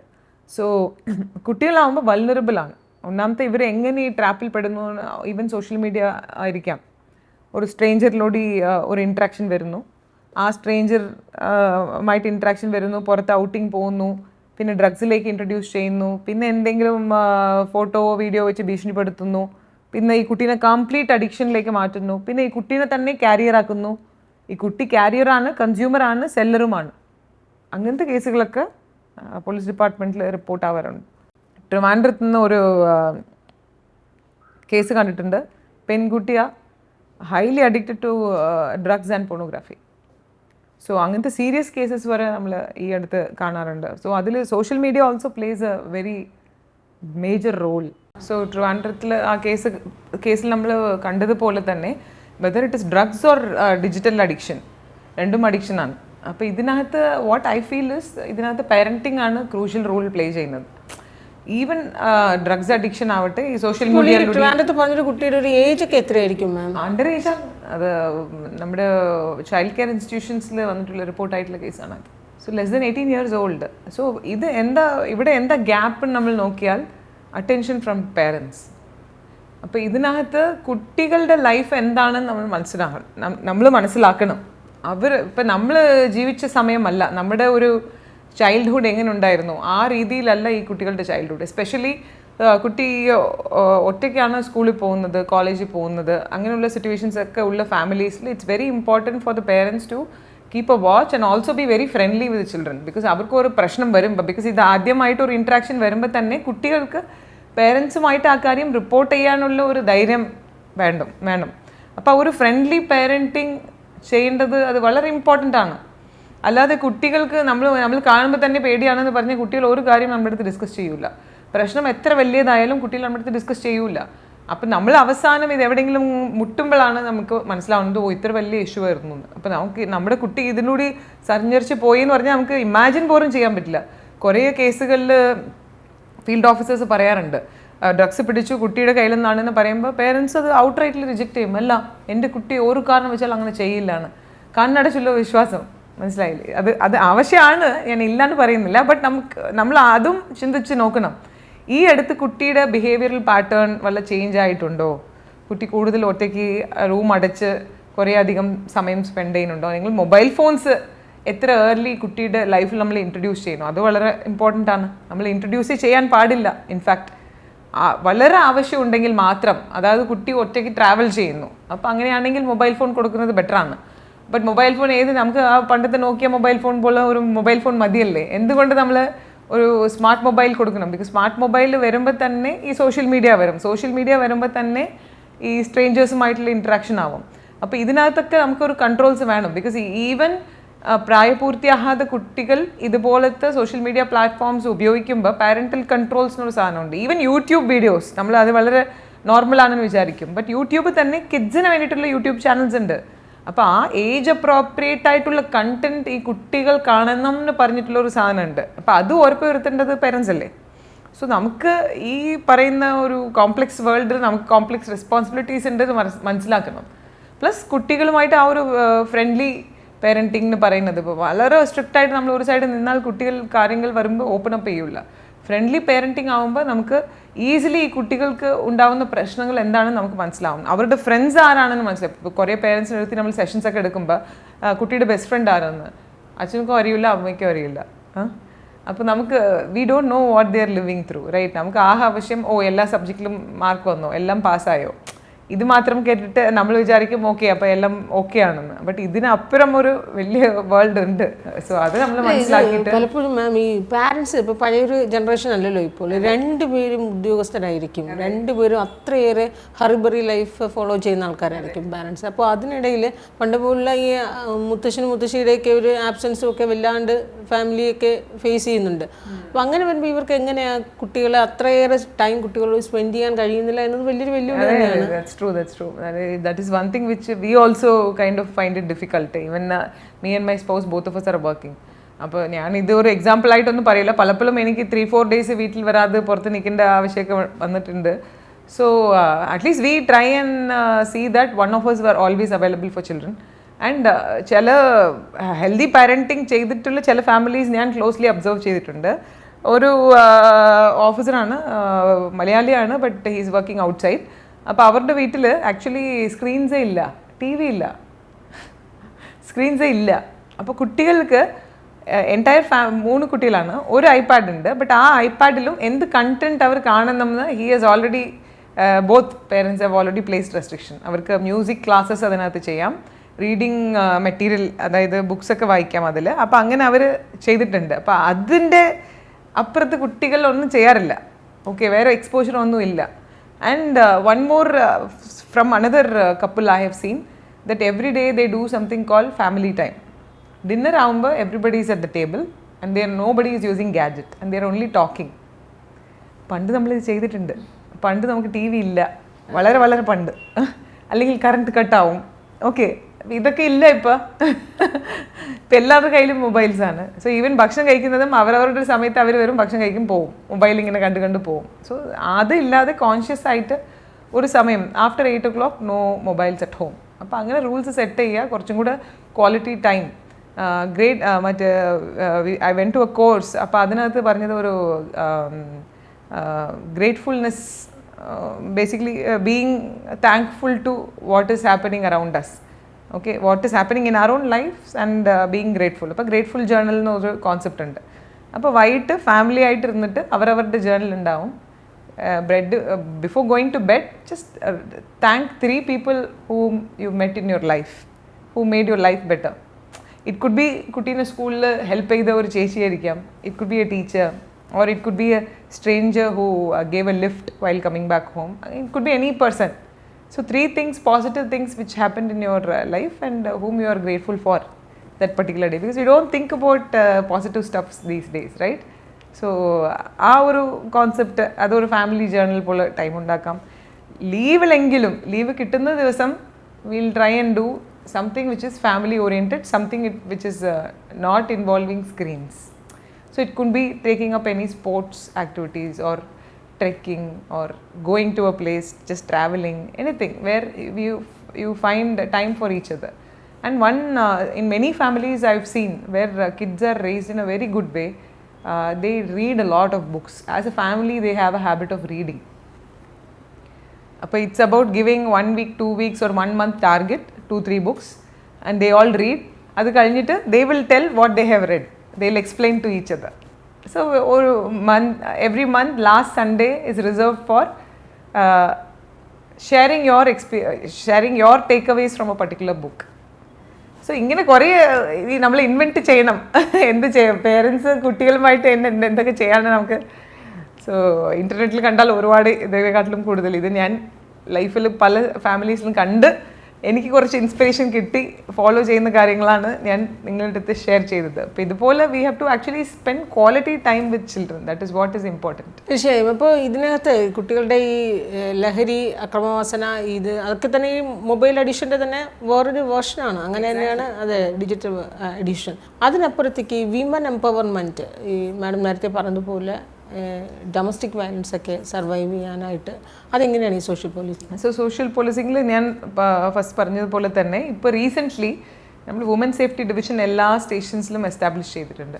പൊതുവേ ഡൊമസ്റ്റിക് വയലൻസ് വിക്ടിംസ് പരാതിയുമായിട്ട് പോലീസ് സ്റ്റേഷനിൽ വരുമ്പോൾ അപ്പോൾ നമ്മൾ പറയും കോടതിയിൽ കേസുണ്ടോ, അപ്പോൾ അത് കോടതി മാറ്ററാണ്, നമ്മൾ ഹാൻഡിൽ ചെയ്യേണ്ട ആവശ്യമില്ല. ഡൊമസ്റ്റിക് ഇൻസിഡൻറ്റ് റിപ്പോർട്ട് DIR എന്ന് പറഞ്ഞ് കോർട്ടിൽ, ഫാമിലി കോർട്ടിൽ ഫയൽ ചെയ്യേണ്ടതാണ്. കോർട്ടിൻ്റെ പെർവ്യൂവിൽ നിൽക്കുന്ന ഒരു സാധനമാണെന്നാണ് നമ്മൾ വിചാരിക്കുന്നത്. ബട്ട് ഈ ഡൊമസ്റ്റിക് വയലൻസ് പ്രൊട്ടക്ഷൻ ഓർഡേഴ്സ് ഈ കോടതി ഇഷ്യൂ ചെയ്യുമ്പോൾ കോപ്പി എപ്പോഴും SHOക്ക് വരും. അതാത് കൺസേൺ പോലീസ് സ്റ്റേഷൻ SHOസ്ക്ക് ഈ ഓർഡറിൻ്റെ എല്ലാ കോപ്പീസും അതാത് SHOസിന് പോയിട്ടുണ്ട്. ബട്ട് അത് നമ്മൾ എന്ത് ചെയ്യുന്നു അതിനെ വെച്ചിട്ട് ഒന്നും ചെയ്യാറില്ല. ഈ ജില്ലയ്ക്ക് ഒരു പ്രൊട്ടക്ഷൻ ഓഫീസറിനൊരു സംവിധാനമുണ്ട്. അപ്പോൾ അത് ഒരു പ്രൊട്ടക്ഷൻ ഓഫീസറാണ്. ഇപ്പോൾ ട്രിവാൻഡ്രം ജില്ലയിൽ ഫോർ എക്സാമ്പിൾ ഒരു വർഷം പാസ് ചെയ്യുന്ന ഓർഡേഴ്സ് ക്ലോസ് ടു 600 ആണ് അത്ര. ഇപ്പോൾ 600 ഓർഡേഴ്സ് മോണിറ്റർ ചെയ്യാൻ ഒരു പ്രൊട്ടക്ഷൻ ഓഫീസറുണ്ട്. ഫിസിക്കലി ഇമ്പോസിബിൾ ആണ് അവർ ആക്ച്വലി എനി പ്രൊട്ടക്ഷൻ കൊടുക്കാൻ. സോ ഇത് പ്രൊവാക്റ്റീവായിട്ട് പോലീസിൽ തന്നെ ഒരു വുമൻ സേഫ്റ്റി ഡിവിഷൻ ഒരു പോലീസ് സ്റ്റേഷനിൽ, ഈ പോലീസ് സ്റ്റേഷനിലുള്ള ഈ വുമൻ സേഫ്റ്റി വിങ്ങിലുള്ള പോലീസ് ഓഫീസേഴ്സ് ഈ പ്രൊട്ടക്ഷൻ ഓർഡറിൻ്റെ കോപ്പി വരുമ്പോൾ നമുക്ക് തന്നെ പ്രൊവാക്റ്റീവായിട്ട് അങ്ങോട്ട് വിളിക്കുക, ഈ സ്ത്രീനെ കോൺടാക്ട് ചെയ്യുക, വുമൻ പോലീസ് ഓഫീസേഴ്സ് സംസാരിക്കുക, അവരുടെ സേഫ്റ്റി സുരക്ഷിതമായിട്ട് അവർ ജീവിക്കുന്നുണ്ടോ എന്ന് എൻഷുർ ചെയ്യുക, ഇവരുടെ ഫോൺ നമ്പേഴ്സ് കൊടുക്കുക, ഏത് സമയം ഏത് പ്രശ്നമാണെങ്കിലും വിളിക്കാമെന്നൊരു ധൈര്യം കൊടുക്കാം, ഹസ്ബൻഡുമായിട്ട് ഇൻട്രാക്ട് ചെയ്യാം. കൗൺസിലിംഗ് നമുക്ക് ഈവൻ സ്നേഹിത കൗൺസിലേഴ്സ് ഉണ്ട്. നമുക്ക് വുമൻ ആൻഡ് ചൈൽഡ് ഡെവലപ്മെൻറ്റ് ഡിപ്പാർട്ട്മെൻറ്റിൽ തന്നെ പോലീസിൽ കൗൺസിലിംഗ് ചെയ്യാൻ വേണ്ടി കൗൺസിലേഴ്സ് ഏർപ്പെടുത്തിയിട്ടുണ്ട്. നമുക്ക് കെൽസ ഉണ്ട്, Kerala legal service authority, district legal service authority, ഇവരുടെ legal aid volunteers, free legal aid കിട്ടാൻ വോളണ്ടിയേഴ്സ് നമുക്ക് പോലീസ് സ്റ്റേഷൻസിലുണ്ട്. സോ ഈവൻ അവർക്ക് കേസുമായിട്ട് മുന്നോട്ട് പോകണമെങ്കിൽ ഈ ലീഗൽ എയ്ഡ് നമുക്ക് സ്റ്റേഷനിൽ നിന്ന് കൊടുക്കാൻ പറ്റും. സോ ഒന്ന് പ്രൊവാക്റ്റീവായിട്ട് സ്ത്രീകൾക്ക് അങ്ങോട്ട് ആവശ്യമുള്ള കാര്യങ്ങൾ ചെയ്ത് കൊടുക്കാൻ വേണ്ടിയിട്ടാണ് ഈ സേഫ്റ്റി ഡിവിഷൻ നമ്മൾ ഉദ്ദേശിച്ചത്. ഈവൻ അവർ കോടതി പോകാതെ ഡയറക്റ്റ്ലി പോലീസ് സ്റ്റേഷനിൽ വരുമ്പോഴും കോടതി ഉള്ള സർവീസസ് നമ്മൾ തന്നെ പറഞ്ഞു കൊടുത്ത് അവർക്ക് ആവശ്യമുള്ള സർവീസ് പ്രൊട്ടക്ഷൻ മന്ത്ലി, അവർക്ക് മെയിൻ്റനൻസിന് പൈസ ആവശ്യമായിരിക്കാം, അങ്ങനത്തെ കാര്യങ്ങൾ നമുക്ക് തന്നെ ലീഗൽ എയ്ഡ് അറേഞ്ച് ചെയ്യാൻ വേണ്ടിയിട്ടും. ആൻഡ് അഥവാ അഗ്രവേറ്റഡ് ആയിട്ട് ഇഞ്ചുറീസ് ഉണ്ടെങ്കിൽ അതിൽ FIR കറക്റ്റ് സമയത്ത് FIR എടുക്കാനും അറസ്റ്റും കാര്യങ്ങളൊക്കെ ചെയ്യാൻ വേണ്ടിയിട്ടും കൗൺസിലിങ്ങും അറേഞ്ച് ചെയ്യാൻ വേണ്ടിയിട്ടുമാണ് ഈ വുമൻ സേഫ്റ്റി ഡിവിഷൻ എന്ന് പറഞ്ഞിട്ടുള്ള ഒരു കാര്യം പറഞ്ഞത്. ഇപ്പോൾ റീസെൻ്റ്ലി വുമൻ എംപവർമെൻറ്റിൻ്റെ ഭാഗമായിട്ടാണ് നമ്മുടെ നിർഭയ നിശ പ്രോജക്റ്റ് ലോഞ്ച് ചെയ്തത്. അത് നിർഭയ നിശാൽ ബേസിക്കലി രാത്രി 9 o'clock മുതൽ രാവിലെ 5 o'clock വരെ ജോലി കഴിഞ്ഞ് ഒറ്റയ്ക്ക് വരുന്ന സ്ത്രീകൾക്ക് ഈ ട്രാൻസ്പോർട്ടേഷൻ്റെ സമയത്ത് എന്തെങ്കിലും പ്രശ്നം ഉണ്ടെങ്കിൽ 112 വിളിച്ചാൽ മതി, ഡയൽ 112. അല്ലെങ്കിൽ പോൾ ആപ്പ് ഉണ്ടെങ്കിൽ അവിടെ SOS ബട്ടൺ ഉണ്ട്, അത് പ്രസ് ചെയ്താലും ഉടനെ പരിധികളിലാണ്. ഇപ്പം നഗര പരിധിയിലാണ് നമുക്ക് കൺട്രോൾ റൂം വെഹിക്കിൾസ് ഉള്ളത്. അല്ലെങ്കിലും ഡിസ്ട്രിക്റ്റുകളിൽ നിങ്ങൾക്ക് 112 വിളിക്കാം. 112 വിളിച്ചാൽ നമ്മുടെ കൺട്രോൾ റൂം വെഹിക്കിൾസ് നിങ്ങളടുത്ത് വരും. ബട്ട് പെട്ടെന്ന് വരില്ല, ബിക്കോസ് വലിയ ഡിസ്ട്രിക്ട്സ് ആകുമ്പോൾ, മലപ്പുറം പോലത്തെ അല്ലെങ്കിൽ പാലക്കാട് പോലത്തെ ഡിസ്ട്രിക്റ്റ് ആകുമ്പോൾ വലിയ ജൂറിസ്ഡിക്ഷൻ കൂടുതലാണ്, അവന് പെട്ടെന്ന് കിട്ടൂല. ബട്ട് സിറ്റീസ് ആകുമ്പോൾ പെട്ടെന്ന് നമുക്ക് CRVs പെട്ടെന്ന് നിങ്ങൾ 5-10 മിനിറ്റ്സിനകത്ത് നമുക്ക് വെഹിക്കിൾ റീച്ച് ചെയ്യാൻ പറ്റും. അപ്പോൾ ഏത് സ്ഥലം വേണമെങ്കിലും നൈറ്റ് അങ്ങനെ പേടിയുണ്ട്, അങ്ങനെ ഒറ്റയ്ക്ക് പോകുന്ന പ്രശ്നം ഉണ്ടെങ്കിൽ ഡയൽ 112 വിളിച്ചാൽ മതി. 112 വിളിച്ചാൽ മതി. പോലീസ് തന്നെ ഇവർ ബേസിക്കലി അവർക്കൊരു നല്ലൊരു ട്രാൻസ്പോർട്ടേഷൻ, കോൺഫിഡൻ്റ് ആയിട്ടുള്ള ട്രാൻസ്പോർട്ടേഷൻ ഫെസിലിറ്റി അറേഞ്ച് ചെയ്ത് കൊടുക്കാനും സേഫ് ഓട്ടോസ് ഉണ്ട് നമുക്ക്. അപ്പോൾ പോലീസുമായിട്ട് ചേർന്ന് നിൽക്കുന്ന ഓട്ടോറിക്ഷ ഡ്രൈവേഴ്സ് കുറേ പേരുണ്ട്. അപ്പോൾ അവരുമായിട്ട് ടൈപ്പ് ചെയ്തിട്ട് ഓട്ടോവോ അല്ല ബസ്സോ, രാത്രികാലങ്ങളിൽ പൊതുവേ ലോങ് ഡിസ്റ്റൻസ് ബസ്സസ് മാത്രമാണുള്ളത്, ബട്ട് അറേഞ്ച് ചെയ്യാം. അല്ലെങ്കിൽ വേറെ നമുക്ക് പോലീസിനെ ഹാൻഡിൽ ചെയ്യാൻ വളരെ സീരിയസ് സിറ്റുവേഷൻസ് ഇല്ല എങ്കിൽ നമുക്ക് തന്നെ ഡ്രോപ്പ് ചെയ്യാനും. അപ്പോൾ അറ്റ്ലീസ്റ്റ് നൈറ്റ് ട്രാവൽ സ്ത്രീകൾക്ക് വളരെ ഫ്രീ ആയിട്ട് ഫിയർ ഇല്ലാത്ത രീതിയിൽ ട്രാവൽ ചെയ്യാൻ വേണ്ടിയിട്ടുള്ള കാര്യങ്ങൾ ഓർക്കാൻ വേണ്ടിയിട്ടാണ് ഈ നിർഭയ നിശ. അപ്പോൾ ഈ നിർഭയ നിശയിൽ പിന്നെ വനിതാ പോലീസ് ഉറപ്പായും ഉണ്ടാവില്ല? യെസ്, വനിതാ പോലീസ് തീർച്ചയായിട്ടും രാത്രി കാലങ്ങളിൽ നൈറ്റ് ഡ്യൂട്ടിയിൽ വനിതാ പോലീസ് ഓഫീസേഴ്സ് ഉണ്ടാവും. അപ്പോൾ ഇത്തരത്തിൽ കേസുകൾ, ഡൊമസ്റ്റിക് വയലൻസിൻ്റെ കേസ് ഓരോ വർഷവും കൂടുന്ന കണക്കനുസരിച്ച് എങ്ങനെയാണ് മാം, കൂടിയാണ് വരുന്നത്? ടോട്ടൽ നമ്മൾ ക്രൈം അഗെയിൻസ്റ്റ് വുമൻ എന്ന് പറയുമ്പോൾ കേരളത്തിൽ ഓൾമോസ്റ്റ് ക്ലോസ് 20,000 കേസുകൾ നമ്മൾ രജിസ്റ്റർ ചെയ്യുന്നു. അതിൽ മാക്സിമം നമ്പേഴ്സ് വരുന്നത് ഡൊമസ്റ്റിക് വയലൻസ് ആണ്. ക്ലോസ് ടു 5,000 കേസസ് ആണ് പെർ ഇയർ നമ്മൾ ഡൊമസ്റ്റിക് വയലൻസ് രജിസ്റ്റർ ചെയ്യുന്നത്. കൂടുന്നുണ്ട്, കേസസ് കൂടുക. എല്ലാ വർഷവും 5-10% ഈ കേസുകൾ വർദ്ധിച്ചാണ് വരുന്നത്. സോ ഇപ്പോൾ ഇതിനകത്ത് ആക്ച്വലി ഡൊമസ്റ്റിക് വയലൻസിൽ നോക്കിയാൽ അടിസ്ഥാനമായിട്ടുള്ള ചില പ്രശ്നങ്ങളുണ്ട്. സൊസൈറ്റിയിൽ ഈ പാട്രിയാർക്കിക്കൽ നോംസ് നിൽക്കുന്നത് വരെ നമുക്ക് ഇതുപോലുള്ള ഡൊമസ്റ്റിക് വയലൻസ് കേസുകൾ വരും. ഇത് എക്കണോമിക് എംപവർമെൻറ്റ്, ഇപ്പോൾ കുറേയധികം സ്ത്രീകൾ ഇപ്പോൾ വർക്ക് പാർട്ടിസിപ്പേഷൻ റേഷ്യോ നോക്കിയാൽ close to 34% women are working.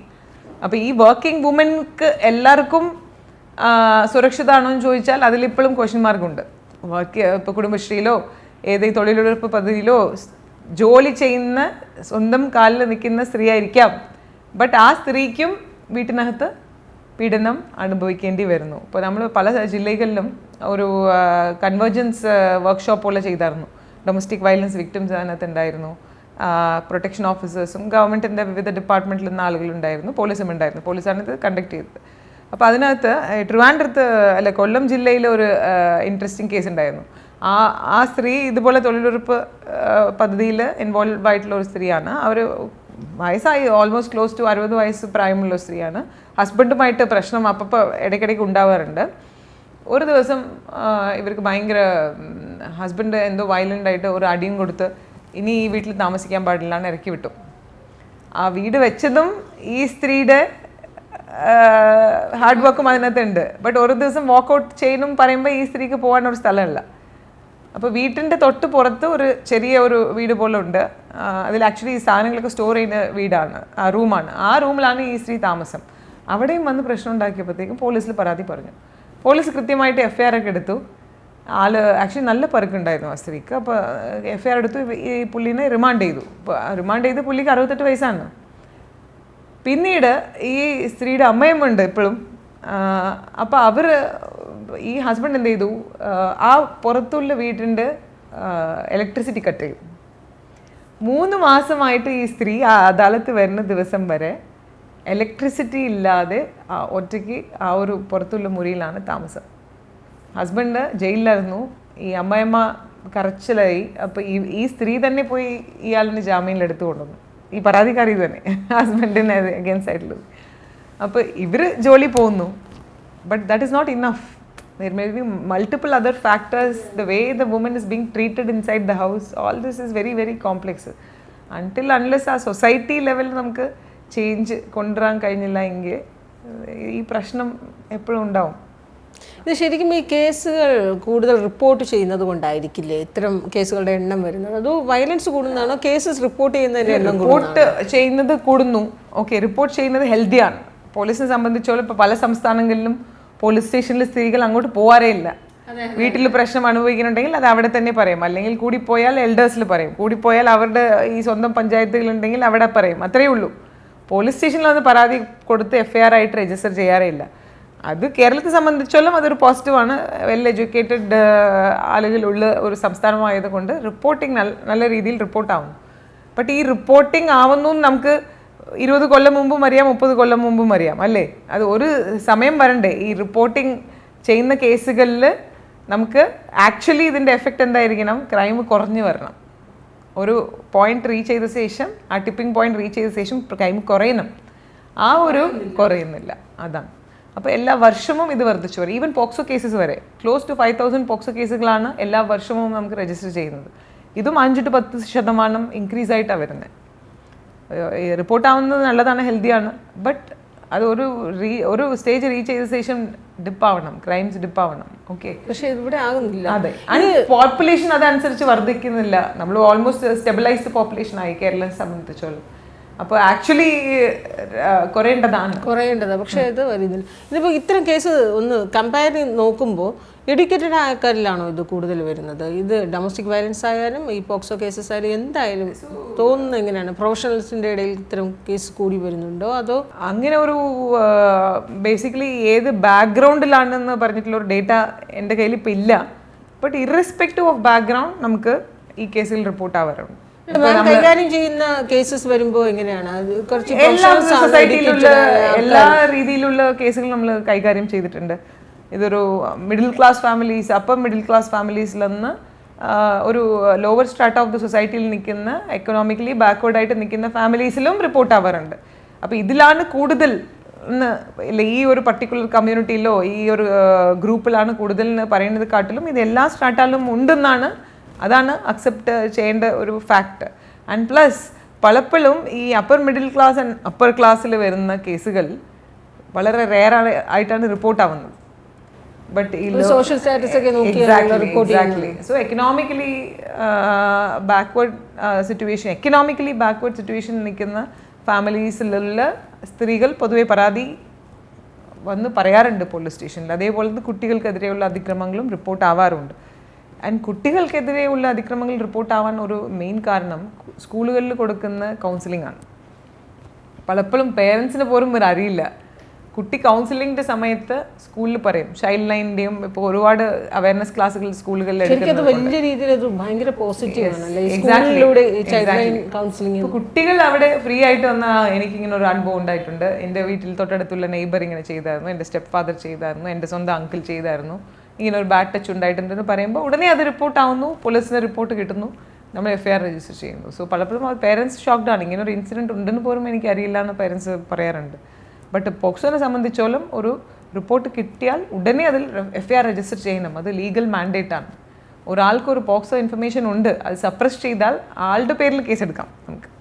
So അതുകൊണ്ട് ഈ സ്ട്രോങ് ലീഗൽ പ്രൊവിഷൻസും ഇന്നവേ ഈ ഒരു ഹെൽത്തി ട്രെൻഡ് ഉണ്ടാക്കിയിട്ടുണ്ട്. വരുന്ന കേസുകളെല്ലാം എക്സ്പോസ് ആവുന്നു. അങ്ങനെ ഒരു എക്സ്പ്ലോയിറ്റേഷൻ നടന്നിട്ടുണ്ടെങ്കിൽ അത് എക്സ്പോസ് ആവുന്നു. So that was it is a good trend. പിന്നെ മറ്റൊരു നമുക്ക് കാണാൻ കഴിഞ്ഞൊരു പ്രവണത എന്ന് പറയുന്നത്, ഇപ്പോൾ ഈ സ്ത്രീകൾ ആരെങ്കിലും ഈ രീതിയിൽ പോലീസ് കേസുമായി മുന്നോട്ട് പോകുമ്പോൾ അവരെ പിന്നീട് അവരെ ഭയങ്കരമായിട്ട് എതിർഭാഗത്ത് ആരാണ്, ഹസ്ബൻഡൊക്കെ ആയിരിക്കും, അല്ലെങ്കിൽ എക്സ് ഹസ്ബൻഡ് ആയിരിക്കും, കാമുകനായിരിക്കും, വന്ന് അവരെ ആക്രമിച്ച് കൊലപ്പെടുത്തുന്ന ഒരു രീതിയിലേക്ക്, അത് റിവെഞ്ച്, ഭയങ്കരമായിട്ട് റിവെഞ്ചിലേക്ക് മാറുന്നു. അത് പേടിച്ച് പലരും അത് വരാതിരിക്കുന്നു. അതായത് ഈ അഭിമാനം എന്നതിനപ്പുറത്തേക്ക് അത് പ്രതികാരമായി ഇത് മാറുമോ?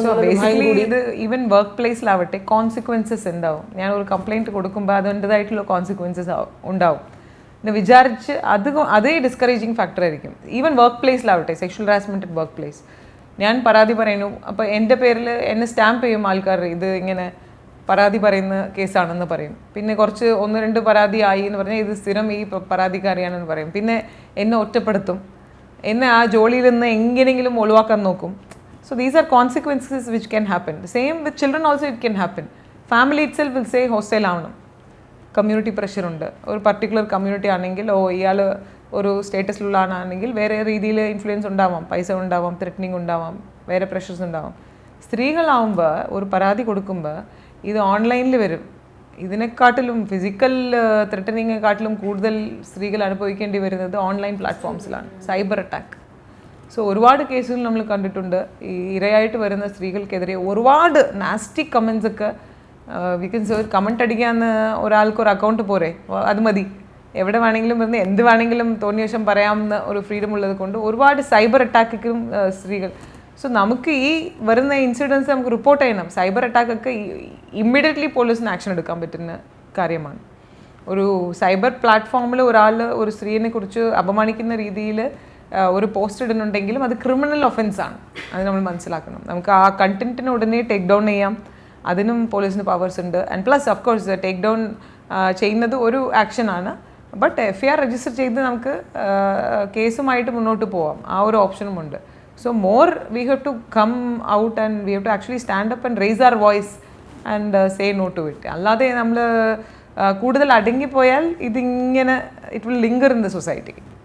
മാമിന് എന്താണ് തോന്നുന്നത്, താങ്കളുടെ ഇത്രയും വർഷത്തെ ഒരു എക്സ്പീരിയൻസ്, അല്ലെങ്കിൽ ഈ പ്രൊഫഷണൽ ലൈഫിലെ ഇത്രയും വർഷത്തെ ഒരു അനുഭവം വെച്ച് ഈ സ്ത്രീകൾ വർഷങ്ങൾ കഴിയുമ്പോൾ സ്ത്രീകളൊക്കെ ബോൾഡ് ആകുന്നുണ്ടോ, അവർ ഇതിനെതിരെ പ്രതിരോധിക്കുന്നുണ്ടോ, അതോ ആ ഒരു പ്രതികരണ ശേഷി അങ്ങനെ തന്നെ സ്റ്റേബിളായി നിൽക്കുകയാണോ, അതിലൊരു പ്രോഗ്രസീവും കാണാൻ കഴിയും? തീർച്ചയായിട്ടും പ്രോഗ്രസ് ഉണ്ടെന്നേ ഞാൻ പറയുന്നുള്ളൂ.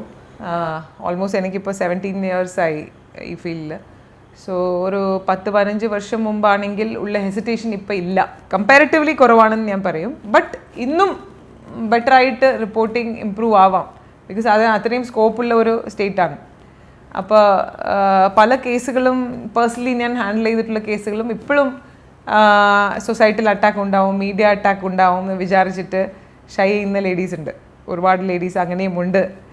ബട്ട് ചിലർ ബോൾഡായിട്ട് വന്ന് ഈവൻ അവരുടെ ഫേസ് വരെ പുറത്ത് കാണിച്ചാലും അവർക്ക് വലിയ വിഷയമായിട്ട് അവർ കാണുന്നില്ല. അങ്ങനെ അവർ തന്നെ മുന്നോട്ട് വന്ന് പ്രസ് സ്റ്റേറ്റ്മെൻറ്റ്സ് വരെ കൊടുക്കുന്ന സ്ത്രീകൾ നിങ്ങൾ കണ്ടിട്ടുണ്ട്. സോ തീർച്ചയായിട്ട് it is become much better. സ്ത്രീകൾ ബോൾഡായിട്ട് വരുന്നു, but there are many more who are silent. So that side is also there. നമ്മളിതിപ്പോൾ ഒരു സൈഡാണ് നമ്മൾ സംസാരിക്കുന്നത്, സ്ത്രീകൾക്ക് വേണ്ടിയുള്ള അത്തരം റൈറ്റ്സുകളെ കുറിച്ച് അവർ ബോധവാന്മാരാകുന്നു അല്ലോ. പക്ഷെ പലരും ഈ സ്ത്രീകൾ ഈ നിയമങ്ങളൊക്കെ മിസ്യൂസ് ചെയ്യുന്നില്ലേ? പലപ്പോഴും അവർ ഈ നിയമത്തിൻ്റെ പേരിൽ ചിലപ്പോൾ അങ്ങനെ പോലും വരുന്ന നിരവധി കേസുകൾ നമ്മൾ മാധ്യമങ്ങളിൽ തന്നെ എത്ര തവണ ഇത്തരം കേസ് റിപ്പോർട്ട് ചെയ്തിട്ടുണ്ട്. അത്തരം അനുഭവങ്ങൾ എങ്ങനെയാണ് മാം? സോ എല്ലാ നിയമത്തിലും മറുവശം ഉണ്ടാവില്ലേ? സോ അത് സ്ത്രീകൾക്കും ഉള്ള നിയമങ്ങൾ മാത്രമല്ല, ഈവൻ സാധാരണ ഒരു ചീറ്റിംഗ് കേസിന് വെക്കുക, ആദ്യം പ്രതിയായിരിക്കും പോലീസ് സ്റ്റേഷനിൽ വന്ന് പരാതി പറയുന്നത്. അപ്പം നമ്മൾ വിചാരിക്കും ഓ ഇവന്റെ പരാതിയായിരിക്കും, പിന്നെ നോക്കിയാൽ ഇവനായിരിക്കും പ്രതി. സോ അത് സാധാരണ കേസുകളിൽ എങ്ങനെ ഉണ്ടാവുന്നുണ്ട് ആ ഒരു രീതിയിൽ തന്നെയാണ് പൊസിഷൻ ഇവിടെയും ഉണ്ട്. അപ്പൊ ഇത് സ്റ്റാറ്റിസ്റ്റിക്കലി നമ്മൾ പരിശോധിച്ച് എത്ര കേസുകൾ ഇതിൽ ഫാൾസ് കേസസ് ആയിരുന്നു, ഫാൾസ് മൈൻ, അപ്പൊ ആ ഒരു ഡേറ്റ ഇല്ലാതെ വരെ നമുക്ക് ഇതെല്ലാം ഭൂരിപക്ഷം നമ്മൾ സപ്പോസ് നമ്മുടെ ഞാൻ പൊതുവെ പോലീസ് ട്രെയിനിങ്സിൽ ഞാൻ ചോദിക്കാറുണ്ട്, ജെൻഡറുമായിട്ട് ബന്ധപ്പെട്ട് ട്രെയിനിങ്സ് ഒക്കെ എടുക്കുമ്പോൾ ഞാൻ ചോദിക്കാറുണ്ട്, ഓ നിങ്ങൾ പറയുന്നുണ്ട് മാം പോക്സോ കേസാണ്, ബട്ട് ആ അച്ഛനും അമ്മയും അവർ തമ്മിൽ മെറൈറ്റൽ ഡിസ്പ്യൂട്ട് ഉണ്ട്, അപ്പോൾ അതിൻ്റെ കൂടെ വന്ന പോക്സോ കേസാണ്. അപ്പം ഞാൻ ചോദിക്കാറുണ്ട്, അപ്പോൾ അതിൽ നിങ്ങൾ ആക്ച്വലി കുട്ടികളുമായിട്ട് നിങ്ങൾ നേരിട്ട് സംസാരിച്ച് നിങ്ങൾ അറിഞ്ഞിട്ടുണ്ടോ അത് പോക്സോ ഉണ്ടായിട്ടുണ്ടോ ഇല്ലയാണോ എന്ന് അറിഞ്ഞിട്ടുണ്ടോ? നമ്മളിത് ആ ഒരു ലെൻസിൽ ബയസ്ഡ് ആയിട്ട് നോക്കും. നിങ്ങളുടെ സർവീസിൽ എത്ര കേസുകളിൽ സ്ത്രീകൾ ഇതുപോലെ ഫാൾസ് കേസായിട്ട് അവരുടെ പേഴ്സണൽ ബെനിഫിറ്റ് വേണ്ടിയിട്ട് ഫാൾസ് കേസ് ഫയൽ ചെയ്തിട്ടുണ്ട്? ഒരു ഡൈവേഴ്സ് കേസ് നടക്കുമ്പോൾ ഇവിടെ ഡൗറി ഹാരാസ്മെൻറ്റ് കേസും സൈമൾട്ടേനിയസ്ലി കൊടുക്കുന്നത് നമ്മൾ കണ്ടിട്ടുണ്ട്. അപ്പോൾ അതിൽ എത്രയെണ്ണം അതിൽ ജെന്യൂൺ ഡൊമസ്റ്റിക് വയലൻസ് ഉണ്ടാവാം, ജെന്യൂൺ ഡൗറി ഹാരാസ്മെൻറ്റ് കേസും പ്ലസ് കൂടെ ഡിവോഴ്സ് കേസും നടക്കുന്ന കേസുകൾ ഉണ്ടാവാം, ജെന്യൂൺ ആയിട്ട് നിൽക്കുന്ന പോക്സോ കേസുകളും ഉണ്ടാവാം. ബട്ട് നമ്മൾ വിചാരിക്കും ഏതെങ്കിലും 1-2 കേസുകൾ സോഷ്യൽ മീഡിയയിലോ പത്രങ്ങളിലോ കണ്ടിട്ട് ഓ ഇതെല്ലാം ഭൂരിപക്ഷം ഇതെല്ലാം പൊയ് കേസുകളാണ്, എല്ലാം കട്ടി ചമ്മഞ്ച കേസുകളാണെന്ന് നമ്മൾ വിചാരിക്കും. സോ അത് ഡേറ്റ ഇല്ലാതെ നമ്മൾ ഓരോരോ കേസും അതിൻ്റെ കറക്റ്റ് ഗ്രാവിറ്റിയോട് കൂടി തന്നെ കാണണം, നമ്മുടെ ബയസൊക്കെ മാറ്റി വെച്ചിട്ട് കാണണം. അല്ലാതെ നമ്മൾ ഒരു പൊതുവേ ഒരു സ്റ്റേറ്റ്മെൻ്റ് ഒക്കെ പറയുന്നത് ശരിക്കും വളരെ തെറ്റാണ്. ഇങ്ങനെ കേസസ് റിപ്പോർട്ട് ആവാറുണ്ട്, ഇല്ലാന്ന് ഞാൻ പറയുന്നില്ല. നമ്മുടെ പേഴ്സണൽ അനുഭവത്തിൽ തന്നെ ഒരു ഫാൾസ് മോട്ടിവേറ്റഡ് കേസസ് ഒക്കെ നമ്മൾ കണ്ടിട്ടുണ്ട്. ബട്ട് ഇതാണോ മെജോറിറ്റി എന്ന് ചോദിച്ചാൽ ഇല്ല, തീർച്ചയായിട്ടും ഇല്ല. അത് വളരെ ചെറിയൊരു ശതമാനം ഇമാജിൻ ഒരു സ്ത്രീ ഒരു പരാതിയായിട്ട് വരുമ്പോൾ ആ സ്ത്രീ ലൂസ് ചെയ്യുന്ന കുറേ കാര്യങ്ങളുണ്ട്. ഈവൻ ഒരു മാരേജിൽ നിൽക്കുന്ന സ്ത്രീ ആണെങ്കിൽ ആ മാരേജ് തന്നെ ലൂസായി പോകും, ആ സ്ത്രീയുടെ ഒരു സോഷ്യൽ സ്റ്റാൻഡിങ് നഷ്ടപ്പെടും, ആ സ്ത്രീയുടെ കുട്ടികളുടെ ഭാവി ചിലപ്പോൾ നഷ്ടപ്പെടാം, ആ സ്ത്രീയുടെ ജോലി നഷ്ടപ്പെടാം, അടുത്ത ഒരു ഭക്ഷണം കിട്ടുമെന്ന് ആ സ്ത്രീക്ക് ജോലി ഇല്ല എങ്കിൽ, അഥവാ ആ ഹസ്ബൻഡിൻ്റെ പേരിലും ഫാമിലി പേരിലും ഡിപ്പെൻഡൻ്റ് ആണെങ്കിൽ നാളെ വീട് നഷ്ടപ്പെടാം, ഭക്ഷണം, ഇത്രയും റിസ്ക് എടുത്തിട്ടാണ് ഈ സ്ത്രീ പോലീസ് സ്റ്റേഷനിൽ പരാതിയായിട്ട് വരുന്നത്. Yes or no? അപ്പോൾ ഇത്രയും നഷ്ടപ്പെടേണ്ടി വരില്ല ഒരു സാധാരണ കേസുകളിൽ കള്ളം പറയുന്ന ആൾക്ക്, ഒരു ചീറ്റിംഗ് കേസിൽ വന്ന് ചീറ്റ് ചെയ്യുന്ന ആൾക്ക് ഇത്ര നഷ്ടപ്പെടേണ്ടി വരുന്നില്ല. അപ്പോൾ ഇത് കമ്പയർ ചെയ്യുമ്പോൾ എന്നെ ചോദിച്ചാൽ വരുന്ന എല്ലാ കേസുകളും ട്രൂ ആണ് എന്ന് നമ്മൾ നോക്കിയിട്ട് അതനുസരിച്ച് ഇൻവെസ്റ്റിഗേഷൻ നടത്തിയിട്ട് സപ്പോസ് അത് ഫാൾസ് ആണെങ്കിൽ അത് അർഹതയുള്ള സെക്ഷൻസ് അനുസരിച്ച് നമുക്ക് കേസ് റെഫർ ചെയ്യാം, ക്ലോസ് ചെയ്യാം, ആക്ഷൻ എടുക്കാം, എല്ലാം ചെയ്യാം. ബട്ട് ഇതെല്ലാം ഫാൾസ് ആണ് എന്ന് ഒരു കാര്യത്തോട് പോകാൻ പാടില്ല. ഇൻവെസ്റ്റിഗേഷൻ്റെ പ്രോസസ്സ് എന്ന് പറയുന്നത് തന്നെ ഫാക്ട് ഫൈൻഡിങ് പ്രോസസ്സാണ്.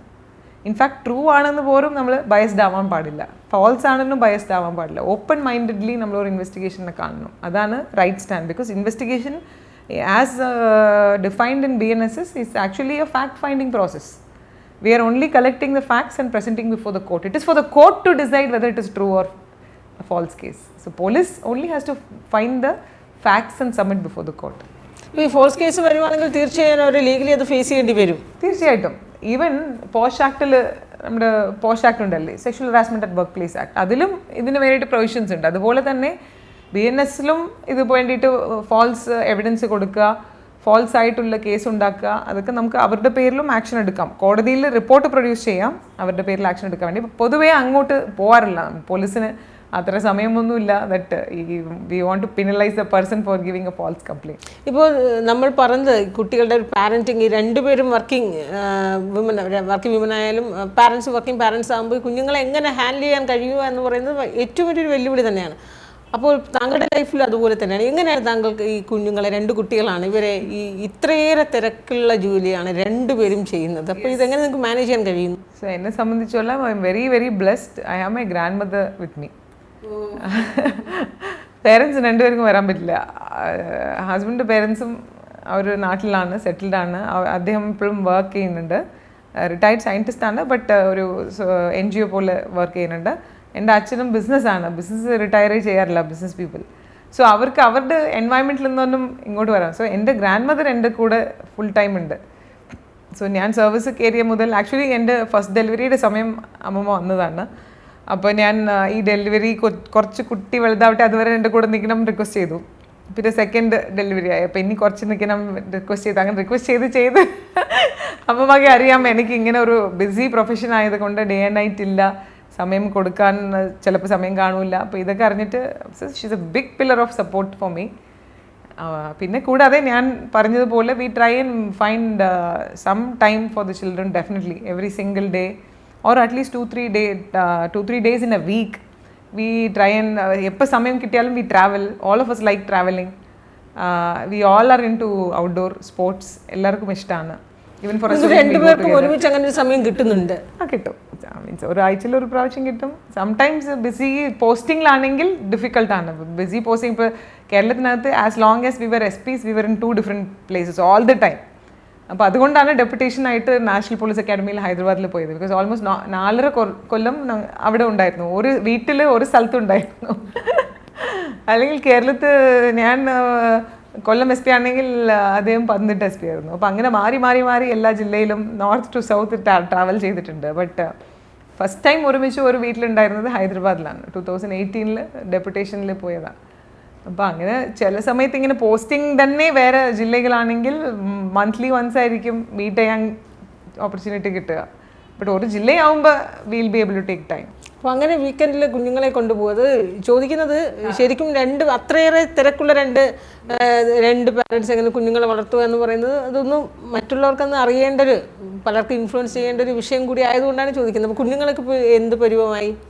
ഇപ്പോൾ മോൻ 9th standard ആണ് ആൻഡ് മോൾ 5th standard ആണ്. അപ്പോൾ അവരൊക്കെ സ്വാഭാവികമായി മൊബൈൽ അഡിക്ഷൻ്റെ ഒരു ഏജിലൂടെയാണല്ലോ ഇപ്പോൾ കടന്നുപോയിക്കൊണ്ടിരിക്കുന്നത്. അപ്പോൾ അതൊക്കെ എങ്ങനെയാണ്? ഞാൻ സ്ട്രിക്റ്റ് ആയിട്ട് ഇപ്പോൾ ഞാൻ ചെയ്യുന്ന കാര്യങ്ങളാണ് നിങ്ങളടുത്ത് ഞാൻ എക്സ്പ്ലെയിൻ ചെയ്തതും. സ്ട്രിക്റ്റ് ആയിട്ട് 1 hour 2 hours ഫിക്സ് ചെയ്യും. ഓൺലി ഹോളിഡേയ്സിലാണ് 2 hours, അല്ലെങ്കിൽ വർക്കിംഗ് ഡേയ്സ് ആണെങ്കിൽ 1 hour a day. നിങ്ങൾക്ക് ഇത് എങ്ങനെ കൺട്രോൾ ചെയ്യാൻ കഴിയും? നിങ്ങൾ അറിയാതിരിക്കും ഈ മകൻ 1 മണിക്കൂർ അല്ലെങ്കിൽ 2 മണിക്കൂർ മാത്രമേ യൂസ് ചെയ്യുന്നുള്ളൂ എന്നൊക്കെ നിങ്ങൾ കൃത്യമായി യൂസ് ചെയ്യുന്ന ടൈം നമ്മൾ എല്ലാവരും വീട്ടിൽ വന്ന ശേഷമാണ്. ബിക്കോസ് അവർ സ്കൂൾ കഴിഞ്ഞ് വരുമ്പോൾ അവർക്ക് ട്യൂഷൻ ക്ലാസ് ഉണ്ട്. അത് കഴിഞ്ഞിട്ട് മോളാകുമ്പോൾ ജിംനാസ്റ്റിക്സ് ക്ലാസ്സിൽ പോയി നമ്മുടെ ജിമ്മി ജോർജ് സ്റ്റേഡിയത്തിൽ. മോനാകുമ്പോൾ ക്രിക്കറ്റ് കോച്ചിങ് പോകും. പിന്നെ അതിൽ വന്ന ശേഷം ഫ്രഞ്ച് ക്ലാസ് ഉണ്ട്. ഇതൊക്കെ കഴിഞ്ഞിട്ടാണ് ഈ 1 hour തന്നെ അവർ കിട്ടില്ല. They are already exhausted. രണ്ടുപേരും ഉറങ്ങും. വീക്ക് ഡേയ്സ് എനിക്ക് കംപ്ലൈൻറ്റേ ഇല്ല. വീക്ക് ഡേയ്സ് അങ്ങനെ പോകും. Because all of us R BC. അവരും ബിസിയാണ്. സോ അവർക്കും കംപ്ലീറ്റ്ലി പാക്ഡ് സ്കെഡ്യൂളാണ്. വീക്കെൻഡാണ് ഒരു ചാലഞ്ച്. സപ്പോസ് വീക്കെൻഡ് ഞാൻ ട്രാവലിംഗ് ആണെങ്കിൽ വലിയ ചാലഞ്ചാണ്. അപ്പോൾ ഞാൻ ഇങ്ങനെ അമ്മമ്മേനെ വിളിച്ചുകൊണ്ടിരിക്കും. 2 ഇതായല്ലേ, അപ്പോൾ ഇൻ്റർനെറ്റ് കട്ട് ചെയ്യാൻ പറ്റും, മോഡം എടുത്ത് വയ്ക്കാൻ പറ്റും, ഇങ്ങനെയുള്ള ടാക്ടിക്സ് ഒക്കെ ചെയ്യും. കുട്ടികളല്ലേ, നമ്മൾ കൂടുതൽ അങ്ങനെ ഭയങ്കര പ്രഷറൈസ് ചെയ്ത് വീട്ടിനകത്ത് പോലീസിങ് ചെയ്താൽ ആ ഫ്രണ്ട്ലിനെസ്. അപ്പോൾ അതിനകത്ത് ഹസ്ബൻഡ് കുറച്ചും കൂടെ സ്ട്രിക്റ്റ് ആണ്, ഞാൻ കുറച്ചും കൂടെ അക്കോമഡേറ്റീവ് ആണ്. അപ്പോൾ ഒരു ഗുഡ് കോപ്പ് ബാഡ് കോപ്പ് പോലെ ആ ഒരു റോൾ വീട്ടിലും പ്ലേ ചെയ്യും. മദറിങ് കെയർ ഒക്കെ കൊടുത്ത് അല്ലേ? Yes. So it is difficult. We are also traversing through the same time. But whatever kids are logging into, all the email IDs and passwords are with me. അപ്പോൾ എൻ്റെ മൊബൈലിലും I have logged in with there. So those parental controls online I am able to do. The devices that they are using, passwords are with me. I can see a day എത്ര ദിവസം എത്ര മണിക്കൂർ അവർ ചെലവഴിച്ചിട്ടുണ്ട് എനിക്ക് അറിയാം. So that much control I have.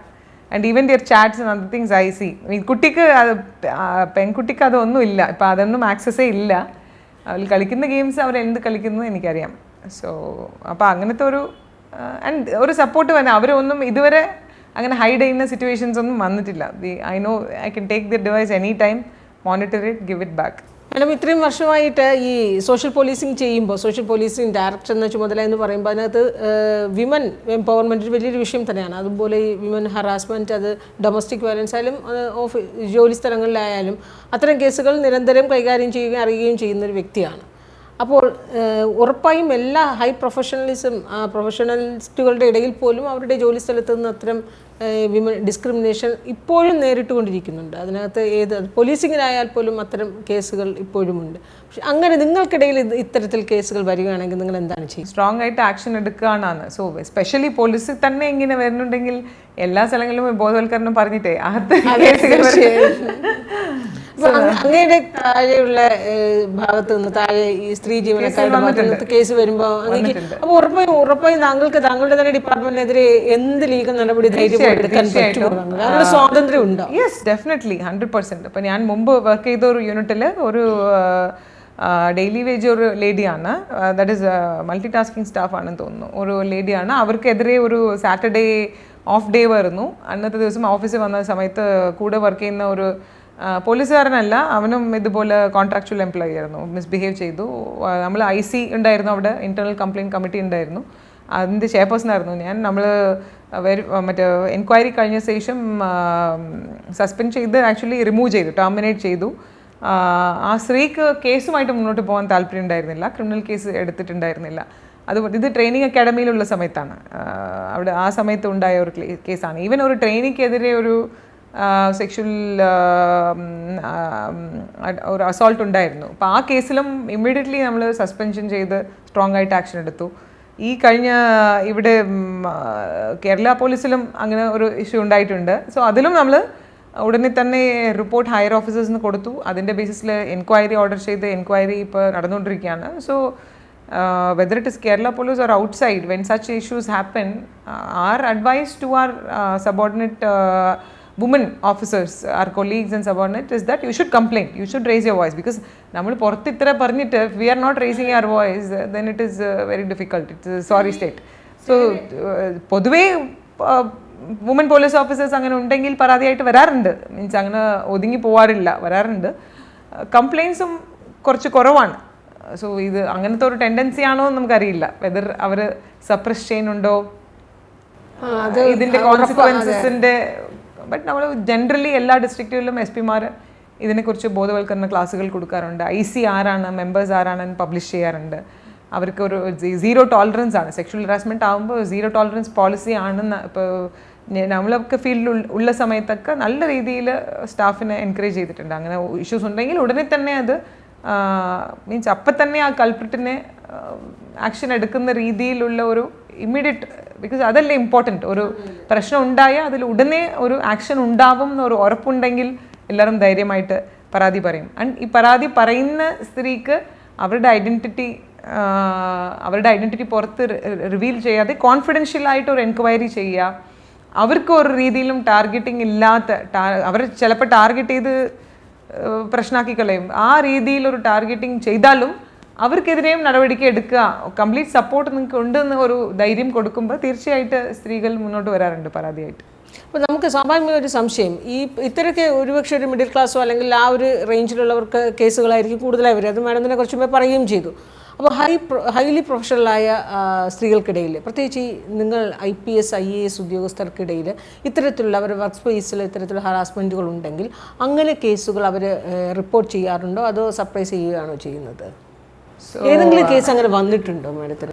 എൻ്റെ ഈ 17 years എക്സ്പീരിയൻസിൽ IAS IPS ഓഫീസേഴ്സിൻ്റെ സെക്ഷൽ ഹറാസ്മെൻറ്റ് കേസ് ഞാൻ ഹാൻഡിൽ ചെയ്തിട്ടേ ഇല്ല.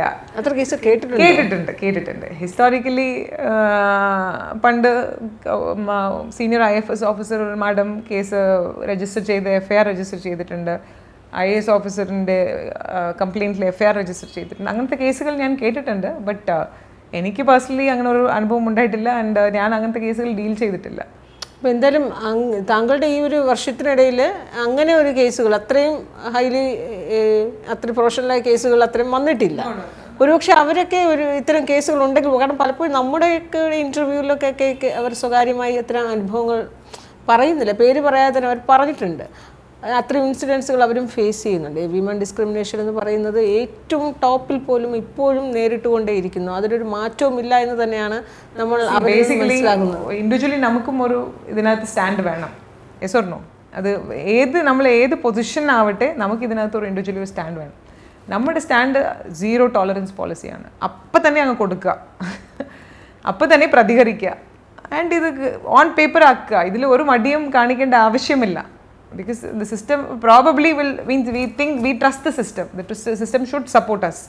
We trust the system. So അതുപോലെ നമ്മുടെ സബോർഡിനേറ്റ്സ് ആവട്ടെ, സീനിയർ ഓഫീസേഴ്സ് ആവട്ടെ, തീർച്ചയായിട്ട് ഒരു പെറ്റീഷൻ അങ്ങനെ ഒരു പരാതി ഉണ്ടെങ്കിൽ, നമ്മൾ റേസ് ചെയ്യുന്നുണ്ടെങ്കിൽ തീർച്ചയായിട്ടും 100% അതിനകത്ത് ആക്ഷൻ ഉണ്ടാവും എന്നൊരു വിശ്വാസം നമുക്കുണ്ട്. അപ്പോൾ അതുകൊണ്ട് സപ്രസ് ചെയ്യുന്നതിൽ കാര്യമില്ല. ബിക്കോസ് നമ്മൾ സപ്രസ് ചെയ്താൽ നമ്മൾ എല്ലാ സ്ഥലങ്ങളിലും നമ്മൾ പറയുന്നത് ഇത് തന്നെയാണ്. നമ്മൾ സപ്രസ് ചെയ്യുന്നുണ്ടെങ്കിൽ നമ്മൾ ആക്ച്വലി ആ പ്രതിയെ പ്രോത്സാഹിപ്പിക്കുന്നു. Because the perpetrator knows that the woman won't complain. That is the confidence he will get to target many other women like this, many other children like this. So this is what we are telling everybody. So if we don't practice that, then it is very unfortunate. So we should practice that. We should practice before we actually propagate these things, right? So zero tolerance ആണ്. അങ്ങനെ ഒരു complaint കിട്ടിയാൽ ഉടനെ action എടുക്കുന്നതായിരിക്കും. ഒരു neutral and impartial enquiry ആയിരിക്കും വേണ്ടത്. എന്തായാലും ഈ സോഷ്യൽ പോലീസിങ് ഏത് രീതിയിലാണ് സാമൂഹ്യ പ്രതിബദ്ധതയുള്ള വിവിധ മേഖലകളിലെ സോഷ്യൽ പോലീസിങ്ങിനെ കുറിച്ച് അങ്ങ് ഇത്രയും വളരെ വിശദമായി തന്നെ വ്യക്തമാക്കി പ്രേക്ഷകർക്കത് വ്യക്തമായി തന്നെ മനസ്സിലാക്കി കൊടുത്തു. കാരണം ഇങ്ങനെ ഒരു വിഭാഗം ഇപ്പോഴും വളരെ സജീവമായി കേരള പോലീസിൽ സേനയിലുണ്ട് എന്ന് പലർക്കും അത്ര കണ്ട് വ്യക്തതയില്ലാത്തൊരു വിഷയമാണ്. ആക്ച്വലി ഞാൻ 2 പ്രോജക്ട്സിന് പറയാൻ മറന്നുപോയി. ഒന്ന് ഹോപ്പ് പ്രോജക്റ്റാണ്. ഹോപ്പ് പ്രോജക്റ്റിൽ നമ്മൾ 10th and 12th standard fail ആവുന്ന കുട്ടികൾക്ക് പോലീസ് തന്നെ ഇതുപോലെ സപ്പോസ് എന്തെങ്കിലും ചെറിയ അടിപിടി അല്ല ഹെൽമെറ്റ് വെക്കാതെ വരുന്ന കുട്ടികൾ അല്ലെങ്കിൽ ഇതുപോലെ ചെറിയ ഡ്രഗ് കേസസിൽ ഇൻവോൾവ് ആവുന്ന കുട്ടികൾ നമ്മൾ കാണുന്നുണ്ടെങ്കിൽ 10th സ്റ്റാൻഡേർഡ് ഫെയിലാണ് 12th സ്റ്റാൻഡേർഡ് ഫെയിലാണ് അങ്ങനത്തെ കുട്ടികളെ കാണുമ്പോൾ പോലീസ് തന്നെ ഐഡൻറ്റിഫൈ ചെയ്യുക. അല്ല സ്കൂൾസുമായി ടൈപ്പ് ചെയ്ത് സ്കൂൾ ടീച്ചേഴ്സിൻ്റെ കയ്യിൽ നിന്ന് ലിസ്റ്റ് വാങ്ങിക്കുക ആൻഡ് നമ്മൾ തന്നെ ട്യൂഷൻ ക്ലാസ് അറേഞ്ച് ചെയ്യുക. ഓക്കെ, അപ്പോൾ അതിൽ നമുക്ക് ഓൾമോസ്റ്റ് ക്ലോസ് ടു 70% ആണ് സക്സസ് റേറ്റ്. ഇതുവരെ 4000 കുട്ടികൾ ഈ ഹോപ്പ് പ്രോജക്റ്റിൽ പാസ്സായിട്ടുണ്ട്. ഈ പ്രോജക്റ്റ് തുടങ്ങിയത് മുതൽ ഫീസ് ട്യൂഷൻ ഫീസ് പ്ലാൻ ഫണ്ടിൽ നിന്ന് നമുക്ക് സ്ട്രീം ലൈൻഡ് ആയിട്ട് ഗവൺമെൻറ് സപ്പോർട്ട് വരുന്നു കേരള പോലീസിൽ നിന്ന്. ഈ tuition centres learning district level learning centres നമ്മൾ പറയും. ആ ലേണിംഗ് സെൻറ്റേഴ്സ് നമ്മൾ ട്യൂഷൻ ഫീസ് എവറി ചൈൽഡ് നമ്മൾ പേ ചെയ്യാറുണ്ട്. അപ്പോൾ ഓൾമോസ്റ്റ് കഴിഞ്ഞ വർഷം ക്ലോസ് ടു 1800 എൻറോൾമെൻറ്റ് ഉണ്ടായിരുന്നു ഹോപ്പ് പ്രോജക്റ്റിൽ. ഈ വർഷം എക്സാം എഴുതിയിട്ടുണ്ട്, ഇനി റിസൾട്ട് വന്നിട്ടില്ല. 12th ക്ലാസ് വരെ 10th and 12th ഫെയിൽ ആവുന്ന കുട്ടികൾക്ക് ഒരു ചാൻസ് കൊടുക്കുക. Okay, so that is actually A preventive measure. Because ഇപ്പോൾ ഒരു കാപ്പ ഹിയറിംഗ് ഒക്കെ ആസ് DIG IGs ഒക്കെ നടത്താറുണ്ട്. ഇതിൽ DIG തൃശ്ശൂർ റേഞ്ച് ആയിട്ടുള്ള സമയത്ത് കാപ്പ ഹിയറിംഗ് നടത്തിയതിൽ ഒരു 100 പേരുടെ സർവേ ഞാൻ നടത്തിയായിരുന്നു ഈ വരുന്ന പ്രതികൾ ഹിയറിംഗ് ചെയ്യുമ്പോൾ. അപ്പോൾ അതിൽ 99% ആളുകൾ ഇത് 10th or 12th ഡ്രോപ്പ് ഔട്ടോ ഫെയിലോ ആണ്. 99%. 100-ൽ 99 പേര് ഡ്രോപ്പ് ഔട്ടോ ഫെയിലോ ആണ്. അപ്പോൾ അവർക്കൊരു ചാൻസ് കൊടുത്താൽ തീർച്ചയായിട്ടും അവർ ഈ ക്രൈം ട്രാക്കിലേക്ക് പോകാതെ വേറെ എന്തെങ്കിലും ഒരു നല്ലൊരു ജോലിയിൽ ലാൻഡ് ആവാനുള്ള സാധ്യത ഉണ്ട്. അപ്പോൾ അതുകൊണ്ടാണ് ഇവർക്ക് ഈ ഒരു ഹോപ്പ് പറഞ്ഞിട്ടുള്ള ഒരു പദ്ധതി വളരെ നല്ലൊരു സോഷ്യൽ പോലീസിങ് ഇനിഷ്യേറ്റീവാണ്. അതൊരു സീനിയർ സിറ്റിസൺ ഹെൽപ്പിന് വേണ്ടിയിട്ട് ഒരു ഹെൽപ്പ് ലൈൻ നമ്പറും ഉണ്ട്. പ്ലസ് സീനിയർ സിറ്റിസൻസിന് സ്റ്റേഷൻ ലെവലിൽ അവർക്ക് റീച്ച് ഔട്ട് ചെയ്യുക. എസ്പെഷ്യലി ഒറ്റയ്ക്ക് താമസിക്കുന്ന സീനിയർ സിറ്റിസൻസ് റീച്ച് ഔട്ട് ചെയ്തിട്ട് അവർക്കുള്ള കുറച്ച് പാലിയേറ്റീവ് കെയറിൻ്റെ ആവശ്യമുണ്ടെങ്കിൽ പ്ലാൻ ഫണ്ടിൽ നമുക്ക് ജനമൈത്രി സുരക്ഷാ പദ്ധതിയിൽ അകത്ത് തന്നെ വരുന്നതാണിത്. ജനമൈത്രി പ്രോജക്റ്റിൽ തന്നെ സീനിയർ സിറ്റിസൻസ്ക്ക് വേണ്ടിയിട്ട് അവരുടെ വെൽഫെയർക്ക് വേണ്ടിയിട്ടുള്ള ഒരു സ്പെഷ്യൽ കോമ്പണൻ്റ് ആണ് ഈ സീനിയർ സിറ്റിസൻസ് വേണ്ടിയിട്ടുള്ള പ്രോജക്റ്റ്. സോ ആ പ്രോജക്റ്റും സോഷ്യൽ പോലീസിങ് ഈ വിങ്ങിനകത്ത് തന്നെ വരുന്ന ഒരു പ്രോജക്റ്റാണ്. ക്രമസമാധാനത്തിനപ്പുറത്തേക്ക് ഈ രീതിയിലൊക്കെ തന്നെ പോലീസ് സാധാരണ ഇതിൽ പോലീസ് എന്ന് പറയുമ്പോൾ ജനമൈത്രി പോലീസ് അതുവരെ ജനങ്ങൾക്കറിയാം. കാരണം അത് അത്രയും പോപ്പുലറാണ്. ഒരു സിനിമയൊക്കെ വന്നതോടുകൂടി അത് അത്രയും പോപ്പുലറാണ്. അതിനപ്പുറത്തേക്ക് പോലീസിൻ്റെ ഇത്തരം ആക്ടിവിറ്റീസുകൾ പലർക്കും വ്യക്തമായി തന്നെ ആർക്കും ഒരു ധാരണയില്ല. എന്തായാലും ഇത്രയും സമയം വാക്കും മറുവാക്കുമായി സഹകരിച്ചതിന് നന്ദി. Thank you.